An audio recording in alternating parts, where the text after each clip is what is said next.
அனைவருக்கும் இனிய மாலை வணக்கம். நமது அண்ணா நூற்றாண்டு நூலகத்தின் 2ஆம் தளம் தமிழ் பிரிவில் சீவக சிந்தாமணி தொடர் வகுப்பு முதல் நாள் நிகழ்வு இனிதே துவங்குகிறது.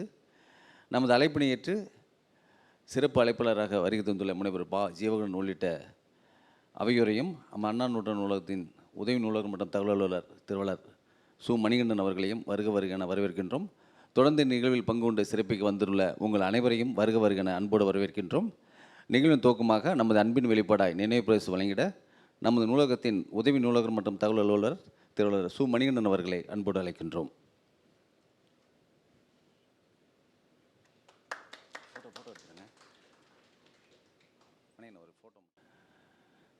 நன்றி ஐயா.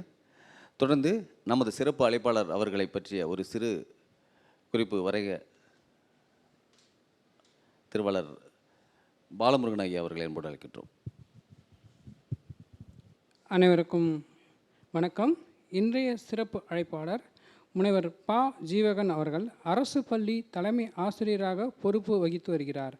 29 ஆண்டுகள் கற்பித்தல் பணி அனுபவம் கொண்ட இவர் தனது எம்பில் மற்றும் PhD ஆய்வினை சீவக சிந்தாமணி காப்பியத்திலேயே நிறைவு செய்துள்ளார். கல்வி சார்ந்த மாநாடுகளில் கலந்து கொண்டு 15க்கும் மேற்பட்ட ஆய்வுக் கட்டுரைகளை சமர்ப்பித்துள்ளார். தனது பொது பேச்சு திறனால் சிக்கலான கருத்துக்களையும் கூட தெளிவாகவும் ஆர்வத்தை தூண்டும் வகையிலும் பேசும் ஆற்றல் கொண்டவர். மேலும் பல்வேறு முன்னணி தொலைக்காட்சி விவாத நிகழ்வுகளிலும் பங்கேற்றுள்ளார். கள்ளப்புலியூர், பேராவூர் மற்றும் சென்னை கொளத்தூர் ஆகிய 3 இடங்களில் சீவக சிந்தாமணி தொடர் சொற்பொழிவு நிறைவு செய்துள்ளார். சீவக சிந்தாமணியில் எதிர்நிலை தலைவன் மற்றும் சீவக சிந்தாமணியில் விழுமியங்கள் என 2 நூல்களை வெளியிட்டுள்ளார். சொல்லின் செல்வர், சிகரம் தொட்ட ஆசிரியர், சிந்தாமணி திலகம், நடமாடும் சமண பல்கலைக்கழகம் உள்ளிட்ட பல்வேறு விருதுகளை பெற்றுள்ளார். தன்னம்பிக்கை பேச்சாளர், எழுத்தாளர், இலக்கிய சொற்பொழிவாளர், தமிழ் ஆய்வாளர், அறநெறி வல்லுனர், நிகழ்ச்சி தொகுப்பாளர் என பன்முகத்தன்மையுடன் இயங்கி வரும் முனைவர் பா. ஜீவகன் அவர்களின் தமிழ் பணியும் கல்வி பணியும் தொடர்ந்து சிறக்க அண்ணா நூற்றாண்டு நூலகம் சார்பில் அன்பான வாழ்த்துக்களை தெரிவித்துக் கொள்கிறோம். நன்றி. அகர முதல எழுத்தெல்லாம் ஆதிபகவன் முதற்றே உலகு. கோடை வெயில் வெளியில் நம்மை மிகவும் துன்பப்படுத்தினாலும் இந்த குளிர்மை அரங்கில் பள்ளி கல்வித்துறையும் அண்ணா நினைவு நூற்றாண்டு நூலகமும் சேர்ந்து இந்த பொன்மாலை பொழுதில் அருமையாக ஒரு தமிழ் இலக்கியத்தை நாம் ரசிக்கவும் ருசிக்கவுமான ஒரு ஏற்பாட்டினை இந்த நூலகம் சிறப்பாக ஏற்பாடு செய்துள்ளது. அந்த வகையில் இந்த சீவக சிந்தாமணி தொடர் சொற்பொழிவு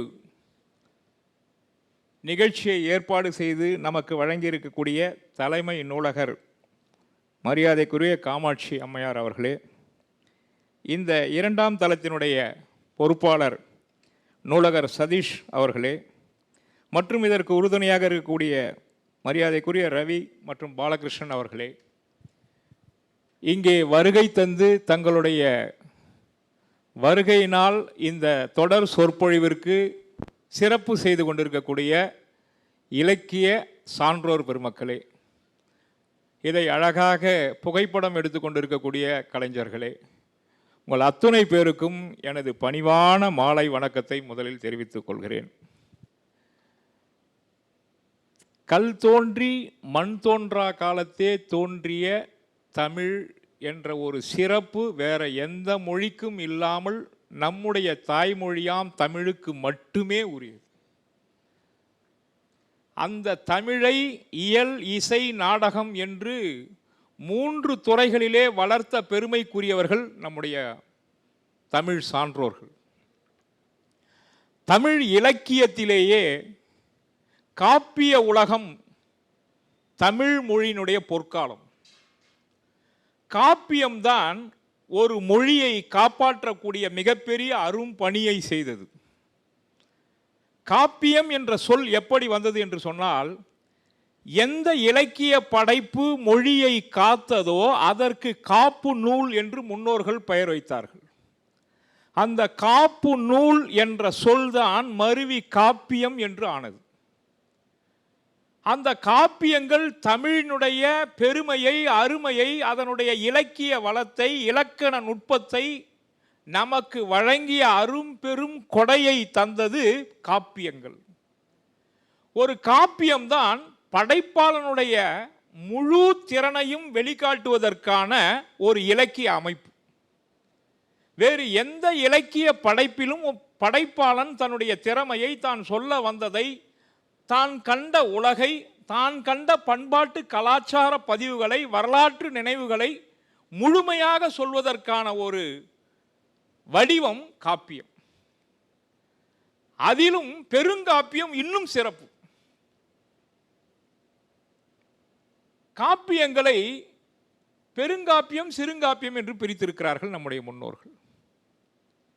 பெருங்காப்பியத்திற்கும் சிறுங்காப்பியத்திற்குமான வித்தியாசம் என்ன என்று சொன்னால், அறம், பொருள், இன்பம், வீடு, இந்த நான்கையும் உறுதி பொருள் என்று சொல்வார்கள். புருஷார்த்தம் என்று வடமொழியிலே சொல்வார்கள். இவை நான்கும் எக்காலத்திலும் அதனுடைய பொருள் குன்றாது, மாறாது. ஆகவே அது உறுதி பொருள்கள் என்று சொல்வார்கள். அறம், பொருள், இன்பம், வீடு அடைதல், நூல் பயனே என்று அருங்கலச்செப்பு என்ற ஒரு நூல் மிக அழகாக சொல்கிறது. அறம், பொருள், இன்பம், வீடு அடைதல், நூல் பயனே என்று ஒரு நூல் நமக்கு தரக்கூடிய பயனாக இருந்தால் அது இந்த நான்கையும் தர வேண்டும். மெய்ப்பொருள் காட்டி உயிர்கட்கு அரணாகி துக்கம் கெடுப்பது நூல் என்று நூலுக்கு அருங்கலச்செப்பு மற்றும் ஒரு விளக்கத்தை கொடுத்திருக்கு. நூல் என்றால் என்ன என்று யாராவது கேட்டால், மெய்ப்பொருள் காட்டி உயிர்கட்கு அரணாகி நம் மனதில் ஏற்படக்கூடிய துக்கங்களை கெடுப்பது நூலாக இருக்க வேண்டும். அப்ப அந்த நூல் என்ன தரும்? நமக்கு இன்பத்தை, துக்கத்தை கெடுக்கும் என்று சொன்னால் எதை தரும் என்ற எதிர்வினை மறைந்து இருக்கிறது. அது இன்பத்தை கொடுக்கும். ஆக நூலை படிப்பது என்பது ஒரு மனிதனுடைய தோற்றத்திலிருந்து மறைவு வரை உள்ளது.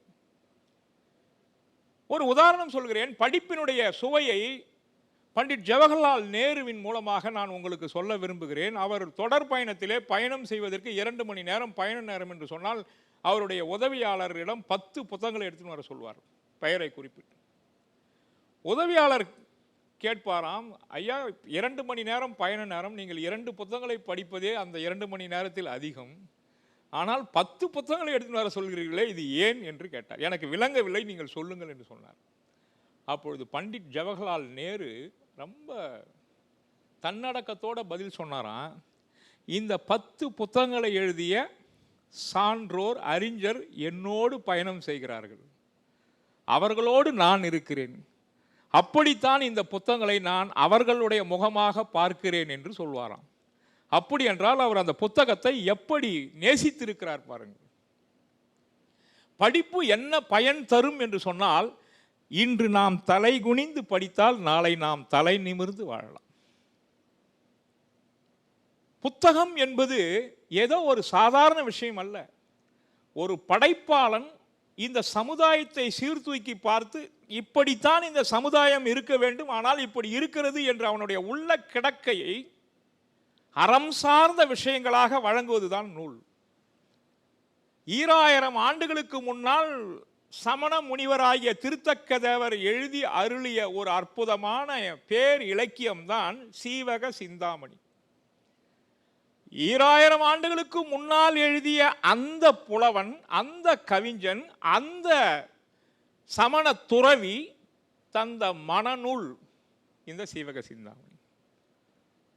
துறவி தந்தது துறவு நூல் மட்டுமல்ல, அது ஒரு மனநூல் என்று அதற்கு பெயரும் உள்ளது. ஆனால் உண்மையில் அந்த நூலை நோக்கி பயணித்தோமானால், துறவி தந்தது மனநூல் மட்டுமல்ல, அது ஒரு அருமையான சமண துறவு நூல் என்பதையும் உள்ளத்திலே பதிய செய்கிறது. சரி, இந்த காப்பியம் என்னெல்லாம் சொல்லி இருக்கிறது, இதை படிப்பதனால் என்ன பயன்? நான் முதலில் அந்த நூல் விளக்கத்தையும் நூலாசிரியர் விளக்கத்தையும் சொல்லிவிட்டு நான் நூலுக்குள் செல்லலாம் என்று இருக்கிறேன். பேரிலக்கியங்கள் உங்களுக்கு தெரியும். சிலப்பதிகாரம், மணிமேகலை, நீங்களே சொல்லலாம், கொஞ்சம் ஒன்வேவாக இருக்கக்கூடாது. நாம் இது ஒரு கான்வர்சேஷனாக கொண்டு போவோம், அப்போ தான் கொஞ்சம் லைவாக இருக்கும். வளையாபதி, குண்டலகேசி. சிற்றிலக்கியங்கள், அதாவது சிறுங்காப்பியங்கள் 5. உதயனகுமார காவியம், நாககுமார காவியம், யசோதர காவியம், சூளாமணி, நீலகேசி ஆகிய 5 நூல்கள். இந்த பேரிலக்கியங்கள், சிற்றிலக்கியங்கள், சிறுகாப்பியங்கள் இதெல்லாம் எடுத்து பார்த்தீங்கன்னா ஏதோ ஒரு சமயத்தின் பார்ப்பட்டதாக இருக்கும். இப்போ ஒரு கேள்வி நான் உங்களை கேட்குறேன். தமிழால் தங்களுடைய சமயத்தை வளர்த்தார்களா அல்லது தமிழ் அவர்களுடைய மதத்தை வளர்த்ததா? தமிழால் மதங்கள் வளர்ந்ததா, மதத்தால் தமிழ் வளர்ந்ததா? இது எப்படின்னு பார்த்தீங்கன்னா இரு பயனும் இருக்கு இதில்.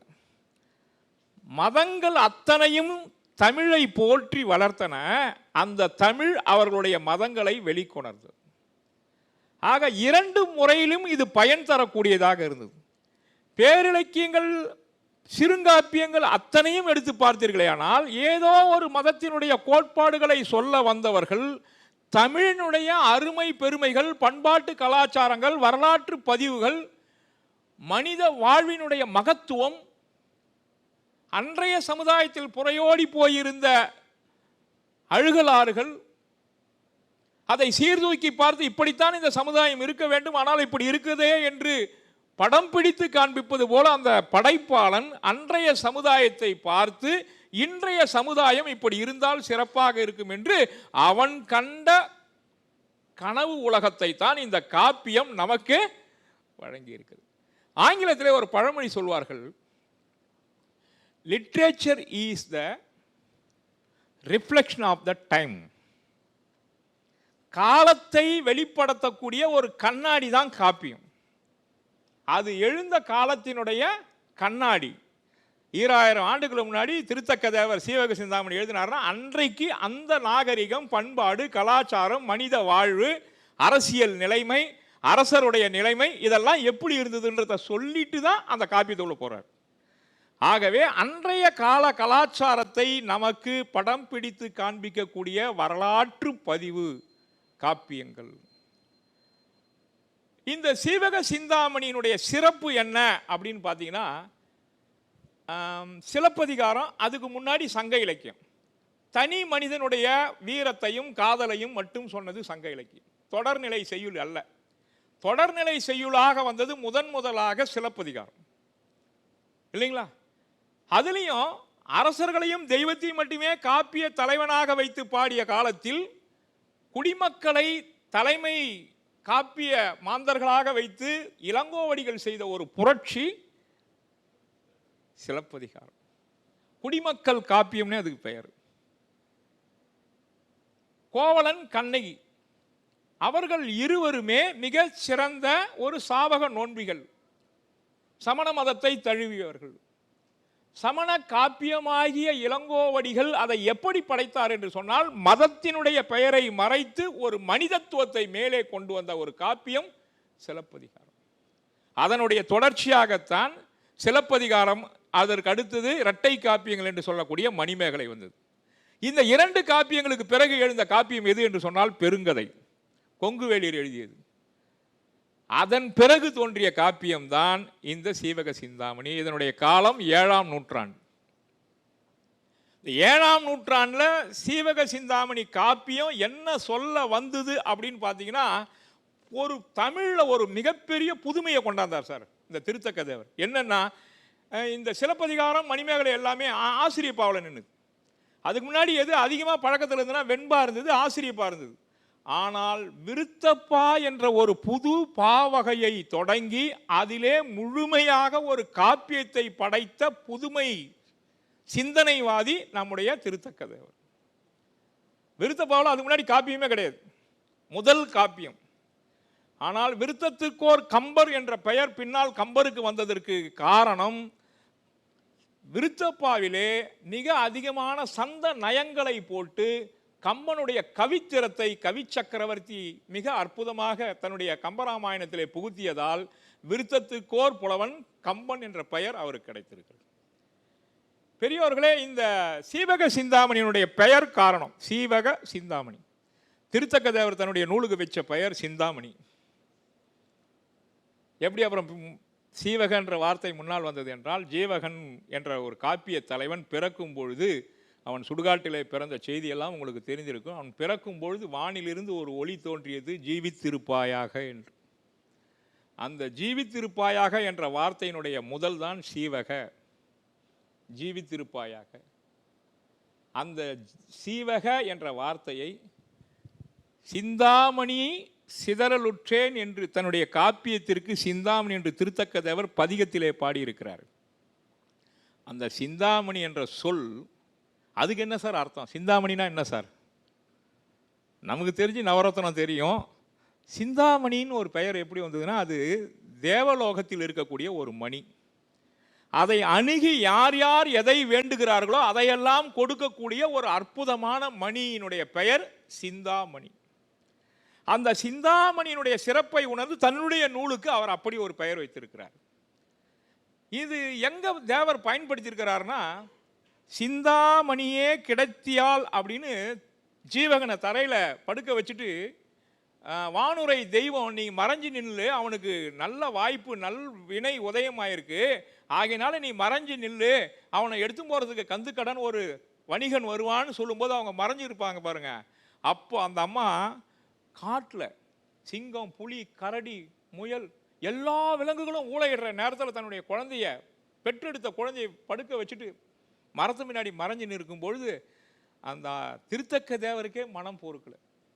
சிந்தாமணியே கிடத்திருக்கியம்மா அப்படின்னு அந்த குழந்தைய படுக்க வச்சுட்டு வந்தப்ப அவர் போட்ட வார்த்தை சிந்தாமணியே கிடத்தியால் அப்படின்னு போட்ட வார்த்தை. அப்போ திருத்தக்க தேவர் இந்த நூலுக்கு வைத்த பெயர் சிந்தாமணி. அதன் முன்னால் சீவக என்ற, ஜீவித்திருப்பாயாக என்ற வார்த்தையினுடைய சுருக்கம் சீவக. அந்த சீவகவும் சிந்தாமணியும் சேர்ந்துதான் சீவக சிந்தாமணி என்று இந்த நூலுக்கு பெயர் வந்தது. பின்னால் அந்த காப்பிய தலைவனுடைய பெயர் சீவக என்ற சொல்லியே கந்துக்கடன் தன்னுடைய வளர்ப்பு மகனாகிய ஜீவகனுக்கு சீவகன் என்று பெயர் சூட்டி வளர்த்து வந்தான். ஆகவே சீவக சிந்தாமணி என்று காப்பியத்தினுடைய பெயராகிவிட்டு.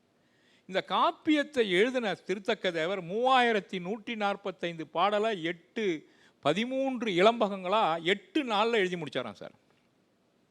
8 நாளில் 3145 பாடலை நாமகள் இளம்பகம், கோவிந்தையார் இளம்பகம், காந்தர்வதத்தையார் இளம்பகம், குணமாலையார் இளம்பகம், பதுமையார் இளம்பகம், கேமசரியார் இளம்பகம், விமலையார் இளம்பகம், கனகமாலையார் இளம்பகம், சுரமஞ்சரையார் இளம்பகம், மண்மகள் இளம்பகம், பூமகள் இளம்பகம், இலக்கணையார் இளம்பகம் மற்றும் முக்தி இளம்பகம் என்று 13 இளம்பகங்களாக 3145 பாடலை பாடியிருக்கார்.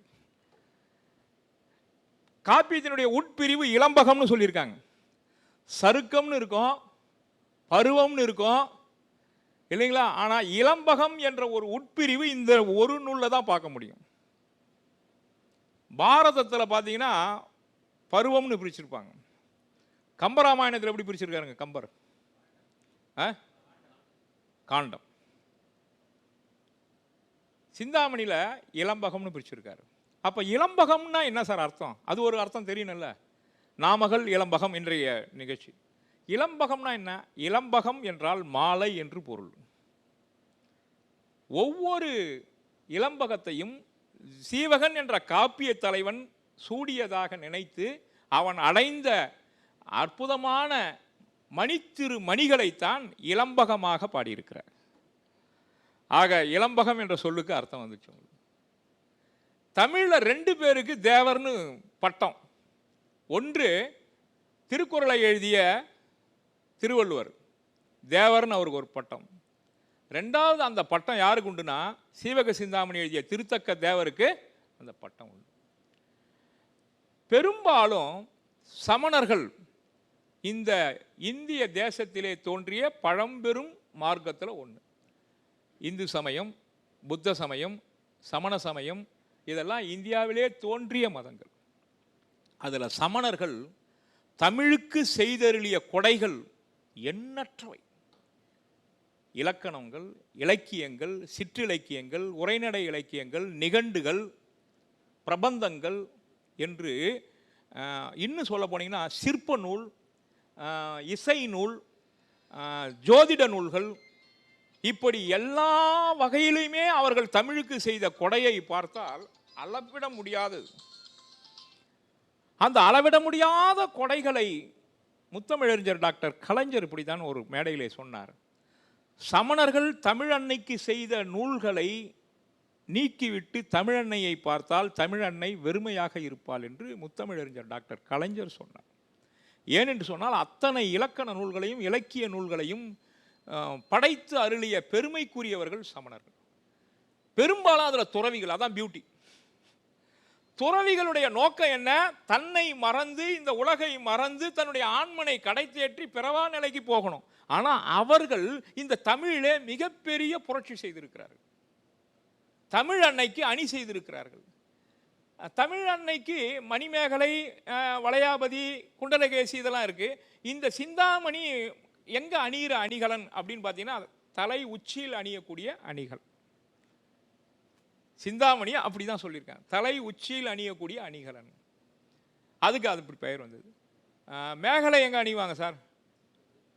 இல்லை இல்லைங்களா? இப்படி பார்த்தீங்கன்னா தமிழ் அன்னைக்கு இந்த உங்களுக்கு ஒரு கற்பனை படம் போட்டிருப்பாங்க. தமிழ் அன்னையை போட்டு எந்தெந்த பேரிலக்கியங்கள் என்னென்ன அணிகலனாக இருக்குன்றத பார்க்க ஒரு அழகாக நம்ம சின்ன வயசுலேருந்தே பார்த்துருப்போம். அப்படி தமிழ் அன்னைக்கு அணி செய்த அணிகலன்களுள் இந்த சீவக சிந்தாமணி மிக அற்புதமான ஒரு பேரிலக்கியம்.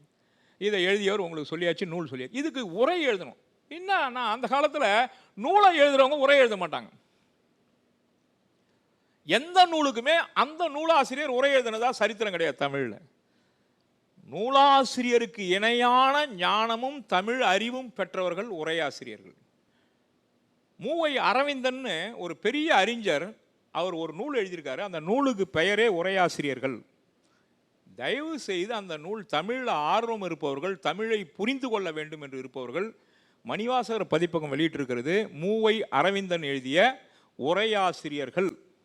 அந்த நூலை வாங்கி பார்த்தீங்கன்னா மயிலைநாதர் தொடங்கி நச்சினார்க்கினியர் தொடங்கி எத்தனை உரையாசிரியர்கள் அந்த காலத்தில் இருந்தாங்களோ அவங்க என்னென்னலாம் புதுமை செய்திருக்கிறாங்கன்றத பூரா அந்த நூல் பட்டியலிடுது.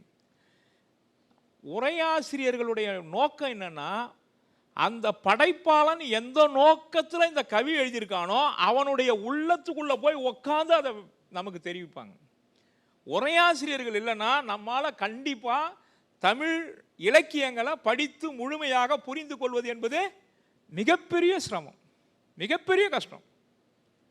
சாதாரண 7 வரியில் 7 வார்த்தையில் இருக்கிற திருக்குறளுக்கு விளக்கம் தெரியலைங்க நமக்கு. அதுக்கு ஏன் போறீங்க? ஔவை எழுதினது என்னங்க? ஆத்திச்சூடியில் ngப்போல் வளை. அதுக்கு என்ன சார் அர்த்தம்? ஐயமிட்டு உன். இன்னைக்கு எத்தனை பேருக்கு தமிழறிஞர்களுக்கே பாதி பேருக்கு தெரியாது. இப்போ இதுக்கெல்லாம் ஒரு உரை தேவை. துப்பார்க்கு துப்பாய, துப்பாக்கி துப்பார்க்கு துப்பாய தூவும் மழை. இதுக்கு என்ன விளக்கம்? உரையாசிரியர்கள்னா இதுக்கு என்னன்னு நம்மளால் கண்டுபிடிக்கவே முடியாது. ஒரே சொல்லு 3 முறை வருது, 4 முறை வருது, 5 முறை வருது, 6 முறை வருது, 7 முறையும் அதே சொல்ல போட்டு எழுதணும். திருக்குறளாக இருக்குது. திருக்குறள் அதான் சார் ஸ்பெஷல். யாதெனின் யாதெனின் நீங்கியான் நோதல் அதனின் அதனின் இளன். இந்த குறளுக்கு என்ன ஸ்பெஷல் சொல்லுங்க பார்ப்போம். 2 உதடம் ஒட்டாது. முதல் அடியில் இருக்கிறது எல்லாம் நெடில், 2வது அடியில் இருக்கிறது பூரா குறில். யாதெனின் யாதெனின் நீங்கியான் நோதல். அப்போ முதல்ல யாதெனின்றதுக்கு என்ன அர்த்தம், அடுத்து வர யாதெனின்றதுக்கு என்ன அர்த்தம்? மழையினுடைய சிறப்பை எப்படி சொல்றார் பாருங்க. துப்பார்க்கு துப்பாய, துப்பாக்கி துப்பார்க்கு துப்பாய தூவும் மழை. அந்த தண்ணீருடைய சிறப்பை அப்படி சொல்றார். அப்போ இதெல்லாம் தெரிஞ்சுக்கணும்னா உரையாசிரியர்கள் கண்டிப்பா தேவை. அப்படி இந்த நூலினுடைய சிந்தாமணியினுடைய பெருமைக்கு காரணம் என்னன்னா, நச்சினார்க்கினியர் என்ற ஒரு அருமையான உரையாசிரியர் அதற்கு உரை எழுதியிருக்கிறார். அவருக்கு என்ன சார் நச்சினார்க்கினியர்னு ஒரு பெயர் வந்திருக்கு, அதுக்கு என்ன அர்த்தம்? நச்சினார்க்கினியர் சைவ மரபில் வந்தவர். ஈசனுடைய பெயர் அந்த நச்சினார்க்கினியர் என்பது சிவபெருமானுடைய மற்றொரு பெயர். அப்ப நச்சினார்க்கினியர்னா என்ன அர்த்தம்? நச்சுதல் என்றால் விரும்புதல். யார் சிவபெருமானை விரும்பி வணங்குகிறார்களோ வழிபடுகிறார்களோ அவருக்கு அவன் இனியவன். நச்சினார்க்கு இனியன். அப்போ சிவபெருமானுடைய பெயரை தாங்கிய அந்த மிகச்சிறந்த ஞானவான், ஏறக்குறைய அந்த நூலாசிரியருக்கு இணையான ஞானம் பெற்றவர் தான் அந்த உரையாசிரியர். நச்சினையாருக்கு நீர் இதுக்கு உரை எழுதலனா இந்த சிந்தாமணியை நம்மால புரிந்து கொள்ளவே முடியாது. இதற்கு ஒரு திறவுகோலாக, ஒரு பூட்டுக்கு ஏற்ற சாவியாக இந்த உரை நமக்கு கிடைத்ததுனால தான் மிகப்பெரிய ஒரு பொக்கிஷம் நமக்கு இன்றைக்கு கிடைச்சிருக்கு. சரி, உரை எழுதிட்டார். இந்த நூல் 3145 பாட்டும் ஓலைச்சுவடியில் இருக்கு. இதுக்கு உரை எழுதின உரையாசிரியருடைய உரையும் ஓலைச்சுவடியில் இருக்கு. இதை புத்தகமாக்கி கொடுக்கலன்னா இந்த நூல் நமக்கு கிடைக்காம போயிடும். யாழ்ப்பாணத்தில் ஒரு மிகப்பெரிய நூலகத்தை கொளுத்தி விட்டானுங்க. சொல்ல ஒண்ணாத தமிழ் பொக்கிஷமெல்லாம் அழிஞ்சு போச்சு. இந்த நூலும் ஓலைச்சுவடியிலே இருந்ததுன்னா செல்லு பதம் பார்த்துருக்கோம், பூச்சி பதம் பார்த்துருக்கோம், நாம அந்த பதத்தை பார்த்துருக்க முடியாது இல்லைங்களா? ஆக இதை ஓலைச்சுவடியிலிருந்து நூலாக்கம் செய்த மிகப்பெரிய பணியை செய்தவர் யார் என்று சொன்னால் தமிழ் தாத்தா என்று சொல்லக்கூடிய டாக்டர் உவே சாமிநாதையர் என்ற ஒரு அற்புதமான மாமனிதர் இந்த நூலை பதிப்பித்த பெருமைக்குரியவர். சிந்தாமணி பதிப்பிலே தொடங்கி அவருடைய வாழ்க்கை சிந்தாமணி பதிப்பிலேயே முடிந்தது. முதல் பதிப்பில் தொடங்கிய அவருடைய வாழ்க்கை 4-5ஆம் பதிப்பிலேயே அவருடைய வாழ்க்கை முடிந்தது. சிந்தாமணிக்கு சிறப்பு செய்தவர் அவர். கிட்டத்தட்ட 23 ஓலைச்சுவடிகளை அவர் ஆராய்ந்து பார்த்து இந்த நூலை பதிப்பித்திருக்கிறார்.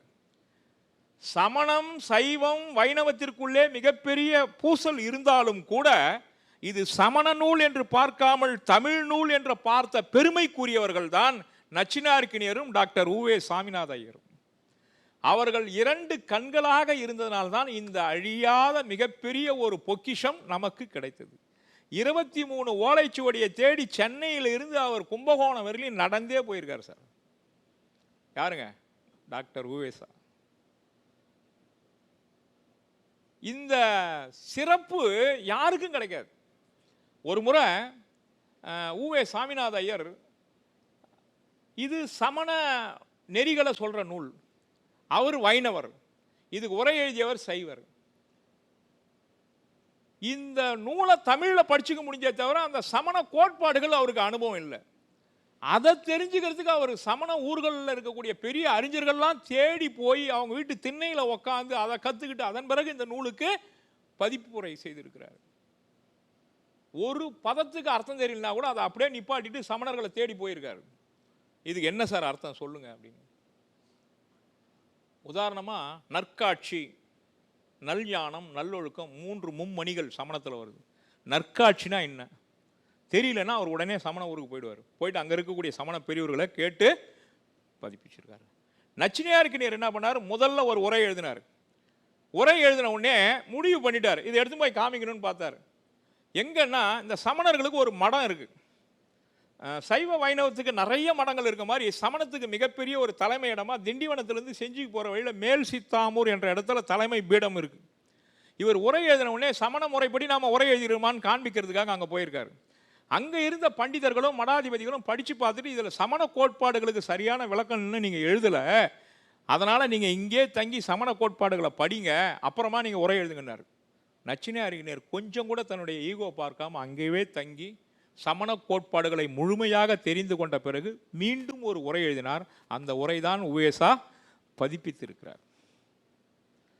இந்த நூலை காப்பாற்றிய அருமையும் பெருமையும் சைவத்திற்கும் வைணவத்திற்கும் உடையது. ஆகவே சைவத்தில் பிறந்த நச்சினையார்க்கினியரும் வைணவத்தில் பிறந்த உவே சாமிநாத ஐயரும் தான் இந்த நூலை பதிப்பித்த மிகப்பெரிய பெருமைக்குரியவர்கள். மதங்களை கடந்து தமிழை காப்பாற்ற வேண்டும் என்று தன்னை அர்ப்பணித்துக் கொண்ட மிகப்பெரிய மனிதர் தான் தமிழ் தாத்தா என்று சொல்லக்கூடிய உவே சாமிநாத ஐயர். இந்த நூலினுடைய சிறப்பை சொல்ல வேண்டும் என்று சொன்னால், பெரும்பாலும் ராமாயணம், மகாபாரதம் எல்லா நூலுக்கும் இந்த சமண நூலுக்கு என்ன வித்தியாசம் கேட்டிங்கன்னா, ராவணனை அழிச்சிட்டு ராம ராஜ்யம் அமைச்ச பிற்பாடு அந்த காப்பியம் முடிஞ்சிடும். துரியோதனனை அழிச்சிட்டு பஞ்சபாண்டவர்கள் ஆட்சி அமைத்த பிற்பாடு அந்த காப்பியம் முடிஞ்சிடும். சீவக சிந்தாமணியில் கட்டியங்காரன் என்ற தீய ஆட்சியை கலைத்து விட்டு நல்லாட்சியை ஜீவகன் நிறுவியதோடு அந்த காப்பியம் முடிந்திருக்கணும். இல்லை, சமண காப்பியங்களுக்கு மற்ற காப்பியங்களுக்கு என்ன சிறப்பு என்று சொன்னால், அவர்கள் இந்த அரசபோகங்களை துறந்து துறவு ஏற்று சமணம் முறைப்படி முக்தி பதத்தை அடைவதற்கு சென்று விடுவார்கள். ஆகவே நல்லாட்சி அமைப்பதோடு மற்ற காப்பியங்கள் நின்றுவிடும். சமண காப்பியங்கள் அதன் பிறகு துறவு முக்தி என்று 2 நிலைகளிலே அந்த காப்பியத்தை முழுமை செய்யும். ஆகவே தான் வீரம் என்பது என்ன என்று சொன்னால், போர்க்களத்திலே போரிடுவது வீரம் அல்ல, வில்வித்தை காண்பித்து வீரம் அல்ல. சமணம் எதை வீரம் என்று சொல்கிறது என்றால், 5 புலன்களை அடக்கி ஆள்வதைத்தான் வீரம் என்று சொல்கிறது. அதை மிக அழகாக சொல்வார்கள். சீவகன் போல் வீரத்தை காதல் தன்னை செப்புவதோர் நூல் உண்டோ தமிழர் நாட்டில், பாவகன்ற இலக்கியத்தின் அரசு சிந்தாமணி என்று பகர்ந்திடுதல் மிகையே இல்லை என்று புரட்சி கவிஞர் பாரதிதாசன் இந்த நூலை பற்றி ஒரு அருமையாக ஒரு கவி எழுதியிருக்கிறார். சீவக சிந்தாமணி மனநூலா, துறவு நூலா, காம நூலா? நீங்க காமத்தை பற்றி தெரிஞ்சுக்கணும்னா வேற எந்த நூலையும் படிக்கணும், இந்த நூலை படிச்சா போதும். சொட்ட சொட்ட எழுதியிருக்கார் காமத்தை. சிற்றின்பத்தினுடைய சிறப்பை சொல்லியிருக்கார் சார், ஆனா அறத்தின் வழியில சொல்லியிருக்காரு. அது மட்டுமா? அப்ப இது ஒரு சிற்றின்ப நூல்னு சொல்லியிருக்கலாமே, காம நூல்னு சொல்லியிருக்கலாமே அப்படின்னீங்கன்னா, பலாப்பழத்துக்கு மேலே பார்த்தா முள்ளு மட்டும்தான் தெரியும். பலாப்பழத்தை பிளந்து பார்த்தால்தான் உள்ளே தேன் சுவை நிரம்பிய சுளைகள் கிடைக்கும். அப்படி இந்த காப்பியத்தை மேலோட்டமாக பார்த்தால் ஜீவகன் மணந்த பெண்களோடு அவன் கொண்ட இன்பத்தை மட்டும் பாடக்கூடிய காமநூல் என்று சொல்லிவிடுவார்கள். ஆனால் நுணுகி ஆராய்ந்து கடைசியில் இருக்கக்கூடிய முக்தி இளம்பகத்தை படித்தால்தான் இந்த காப்பிய புலவன் திருத்தக்க தேவர் எதற்காக இந்த காப்பியத்தை எழுதினான்? ஜீவகன் அரசாட்சியை பெறுவதற்கா? இந்த உலக இன்பங்களை அனுபவிப்பதற்கா? இல்லை இல்லை. வாழ்க்கையின் பிறவியினுடைய நோக்கம் என்ன? இந்த மனித பிறவி எப்படி அரிதானும் அரிதானது. அவ்வை பிராட்டி தான் சொல்லுவா, அரிது அரிது மானிடராய் பிறத்தல் அரிது, அதனினும் அரிது கூன் குருடு செவிடு பேடு நீங்கி பிறத்தல் அரிது. பாரதி எப்படி பாடினா இதையே? நல்லதோர் வீணை செய்தே அதை நலங்கெட புழுதியில் எரிவதுண்டோ சொல்லடி சிவசக்தி. இல்லைங்களா? பிறந்த பிறப்புக்கு பெருமை பிறவி அறல்.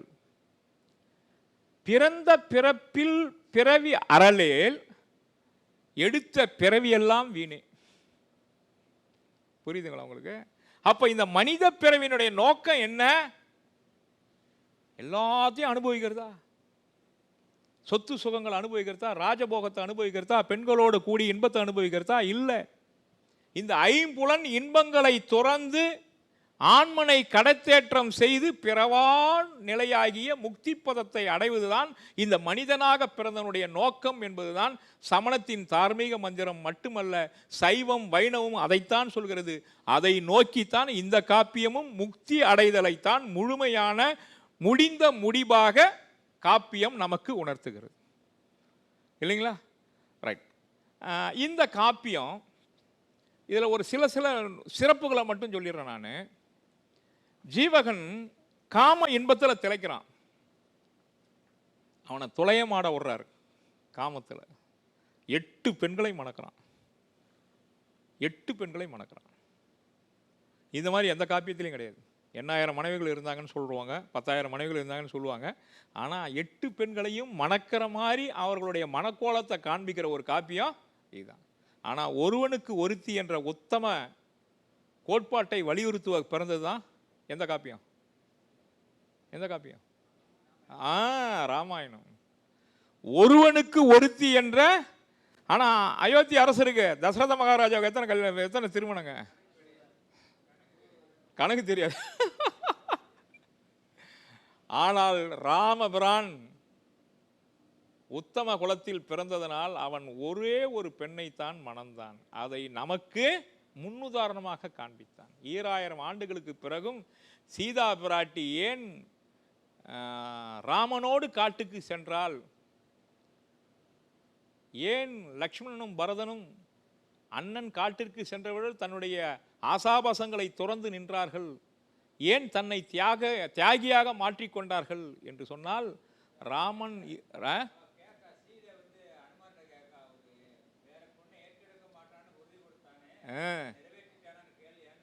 ஓ இந்த இப்பிறவியில் இரு மாந்தரை என் சிந்தையாலும் தொடேன். அததான் சார் திருக்குறள் என்ன சொன்னா, மனிதனுக்கு ஆண்மை என்பது சார் பிறன்மனை நோக்கா பேராண்மை. இன்றைக்கு பேப்பர் எடுத்து பாருங்க, அத்தனை அட்டியாயம் அநியாயம் அட்டூழியம், குழந்தையிலிருந்து முதியவர்கள் வரை பாதுகாப்பு இல்லாத நிலை. இதுக்கு தான் சார் இந்த காப்பியங்கள்லாம் தேவை. இதுக்கு தான் இந்த காப்பியங்கள்லாம் தேவை. ராமாயணத்தில் சூர்பனகை வர மாதிரி இந்த காப்பியத்திலையும் ஒருத்தி வரா. ஜீவகன் அவளுக்கு புத்திமதி சொல்லி, இந்த உடம்பினுடைய இழித்தகமையை சொல்லி, உன்னுடைய கணவனுக்கு நீ துரோகம் செய்யாதன்னு அவன் நல்வழிப்படுத்துவான். இதெல்லாம் தான் இன்றைய இளைஞர்கள் படிக்கணும். இது ஏதோ வெற்று கதை அல்ல, வாழ்வியல் தத்துவம். என்னுடைய PhD ஆய்வு வாழ்வியல் விழுமியங்கள், சீவக சிந்தாமணியில் விழுமியங்கள், வேல்யூஸ் இன் சீவக சிந்தாமணி. இதில் என்னென்ன விழுமியங்கள் இருக்கு? அரச விழுமியம் என்ன இருக்கு, சமூக விழுமியம் என்ன இருக்கு, தனி மனித விழுமியம் என்ன இருக்கு, சமய விழுமியங்கள் என்ன இருக்கு, அதை எடுத்து அதை கார்லேஷன் பண்ணி அதை மற்ற நூல்களோட கம்பேரிசன் ஸ்டடி பண்ணி எழுதியிருக்கேன். அந்த புத்தகம் தான் இருக்கு, சீவக சிந்தாமணியில் விழுமியங்கள். ஆக இலக்கியங்கள் ஏதோ வெற்று கதையை பாடவில்லை. ஒவ்வொரு வரியிலும், ஒவ்வொரு அடியிலும், ஒவ்வொரு வார்த்தையிலும் நம்மை அறிவின்பால் செழுமைப்படுத்துவதற்கான ஒரு படைப்பு. அதை நாம் புரிஞ்சுக்கணும். அதனால் வெற்று காப்பியங்கள் இல்லை, ஒன்றும் இல்லை. நீங்கள் சங்க இலக்கியத்தில் கலித்தொகை எடுத்துங்க, இல்லை நீங்கள் எந்த ஒரு காப்பியத்தில் எடுத்து, எந்த ஒரு சங்க இலக்கியத்தில் ஒரு பாட்டை எடுத்து பாருங்க, அதில் எத்தனை தத்துவங்களை உள்ள வச்சிருக்காருன்னு. ஆக எதையுமே நம்முடைய அறிஞர்கள், தமிழ் பெருமக்கள், தமிழ் படைப்பாளர்கள் வெற்றனை எதையும் தொடுக்கலை. வாழ்வியல் சிந்தனைகள், வாழ்வியல் அறத்தை அது உள்ளே வைத்திருக்கிறார்கள். இந்த சிந்தாமணி கூட 3145 பாட்டில் ஒரு பாட்டு கூட அறத்துக்கு மாறா சொல்லலை. அறம் அறம் என்று சொல்வதுதான் வாழ்க்கையினுடைய சிறப்பு. அந்த அறத்துக்கு மாறா நீங்கள் ஒரு நிமிடம் ஒரு பணி செய்தீங்கன்னா கூட அது உங்கள் வாழ்க்கைக்கு மிகப்பெரிய சோதனையாக முடிந்துவிடும், இல்லைங்களா? ஆகையினால இந்த சிந்தாமணியினுடைய சிறப்பை பற்றி கவிராஜ பண்டிதர் ஒரு நூல் ஒரு பாட்டு எழுதியிருக்காரு. இது காம நூலா, இலக்கிய நூலா, சமண நூலா, இல்லை தத்துவ நூலா, இல்லை கற்பனை நூலா அப்படின்றதுக்கு அவர் எழுதியிருக்காரு. காமத்தின் சுவைகண்டார் காமநூல் என்கின்றார். அந்த கண்ணோட்டத்தை பார்த்தா அது காமநூல். இந்த கண்ணாடி கைட்டிட்டு அரசியல் கண்ணாடி போட்டுட்டு பார்த்தீங்கன்னா அது அரசியல் நூல். அந்த கண்ணாடியும் கைட்டிட்டு ஒரு தமிழ் சுவை கண்ணாடியை போட்டுட்டு பார்த்தீங்கன்னா தமிழ் சுவை கொட்டி கிடக்குது. அது எல்லாத்தையும் எடுத்துகிட்டு அறன்ற கண்ணாடி போட்டுட்டு பார்த்தீங்கன்னா அறங்கள் அத்தனையும் அப்படியே இருக்குது. அதையும் கட்டிட்டு சமண நூல்களினுடைய சமண கோட்பாடுகளை தெரிஞ்சுக்கணும்னு அந்த கண்ணாடி போட்டு பார்த்தீங்கன்னா சமண நூல். இதை தொகுத்து அவர் எப்படி சொல்கிறாரு? காமத்தின் சுவை கண்டார் காமநூல் என்கின்றார், கரும நீதி தாமத்தின் நிலை கண்டார் தரும நூல் என்கின்றார், நாமத்தின் நலம் கண்டார் ஞான நூல் என்கின்றார், நயத்தக்கவரெல்லாம் சேமத்தை அருளுகின்ற சீவக சிந்தாமணி, நலத்தை தரக்கூடிய நூல் அப்படின்னு ஜெகவீர பண்டிதர் எழுதியிருக்கார். இந்த பாட்டினுடைய கடவுள் வாழ்த்து எப்பவுமே காப்பியம் எழுதுகிற புலவன் தான் எந்த தெய்வத்தை வழிபடுறானோ அந்த தெய்வத்தை வணங்கி இந்த முட்டின்றி இந்த நூல் முடியறதுக்கு நீ உதவி செய்யணும்னு வேண்டி தொடங்கிறதுக்கு உண்டு. அப்படி இந்த திருத்தக்க தேவர் வணங்கக்கூடிய அருகபெருமானை வணங்கி அவர் முதலிலே கடவுள் வாழ்த்து பாடுகிறார். மூவா முதலா உலகம் ஒரு மூன்றும் ஏத்த தாவாத இன்பம் தலையாயது தன்னின் எய்தி ஓவாது நின்ற குணத்து ஒள்நிதி செல்வன் என்ப தேவாதி தேவனவன் சேவடி சேர்து மன்றே என்று பாத வணக்கத்தை தான் திருத்தக்க தேவர் அங்கே பாடியிருக்கிறார். இந்த காப்பியத்தினுடைய கதையை நான் சுருக்கமாக உங்களுக்கு சொல்லிடுறேன். எந்த காப்பிய தலைவனுக்கும் இல்லாத ஒரு மிகப்பெரிய ஒரு சிறப்பு இந்த ஜீவகனுக்கு உண்டு. எந்த காப்பிய தலைவனும் சுடுகாட்டில் போய் பிறந்ததா எந்த காப்பியத்திலையும் பார்க்க முடியாது. நாட்டில் தொடங்கிய நம்முடைய வாழ்க்கை காட்டில் முடியும். ஆனால் ஜீவகனுடைய வாழ்க்கை காட்டில் தொடங்குகிறது. சுடுகாட்டில் தொடங்குது சார் அவன் வாழ்க்கை. ஜீவகனுடைய தந்தை சச்சந்த மகாராஜா, அவனுடைய தாய் சீவகனுடைய தாய் விஜயமாதேவி. மிகப்பெரிய சிறப்பும் செல்வமும் செழுமையும் ஒன்று சேர்ந்த ஏமாங்கத நாடு அவர்களுடைய நாடு. அதனுடைய தலைநகரம் ராசமாபுரம். அந்த நாட்டிலே சச்சந்தன் அறக்கடவுள் போல் ஆட்சி செய்து கொண்டிருக்கான். சாதாரணமானவன்ல, அறக்கடவுளாக ஆட்சி செய்துட்டு இருக்கான். அந்த நாட்டுக்கு வரவங்க எதை தேடி வராங்களோ அது கிடைக்கும்.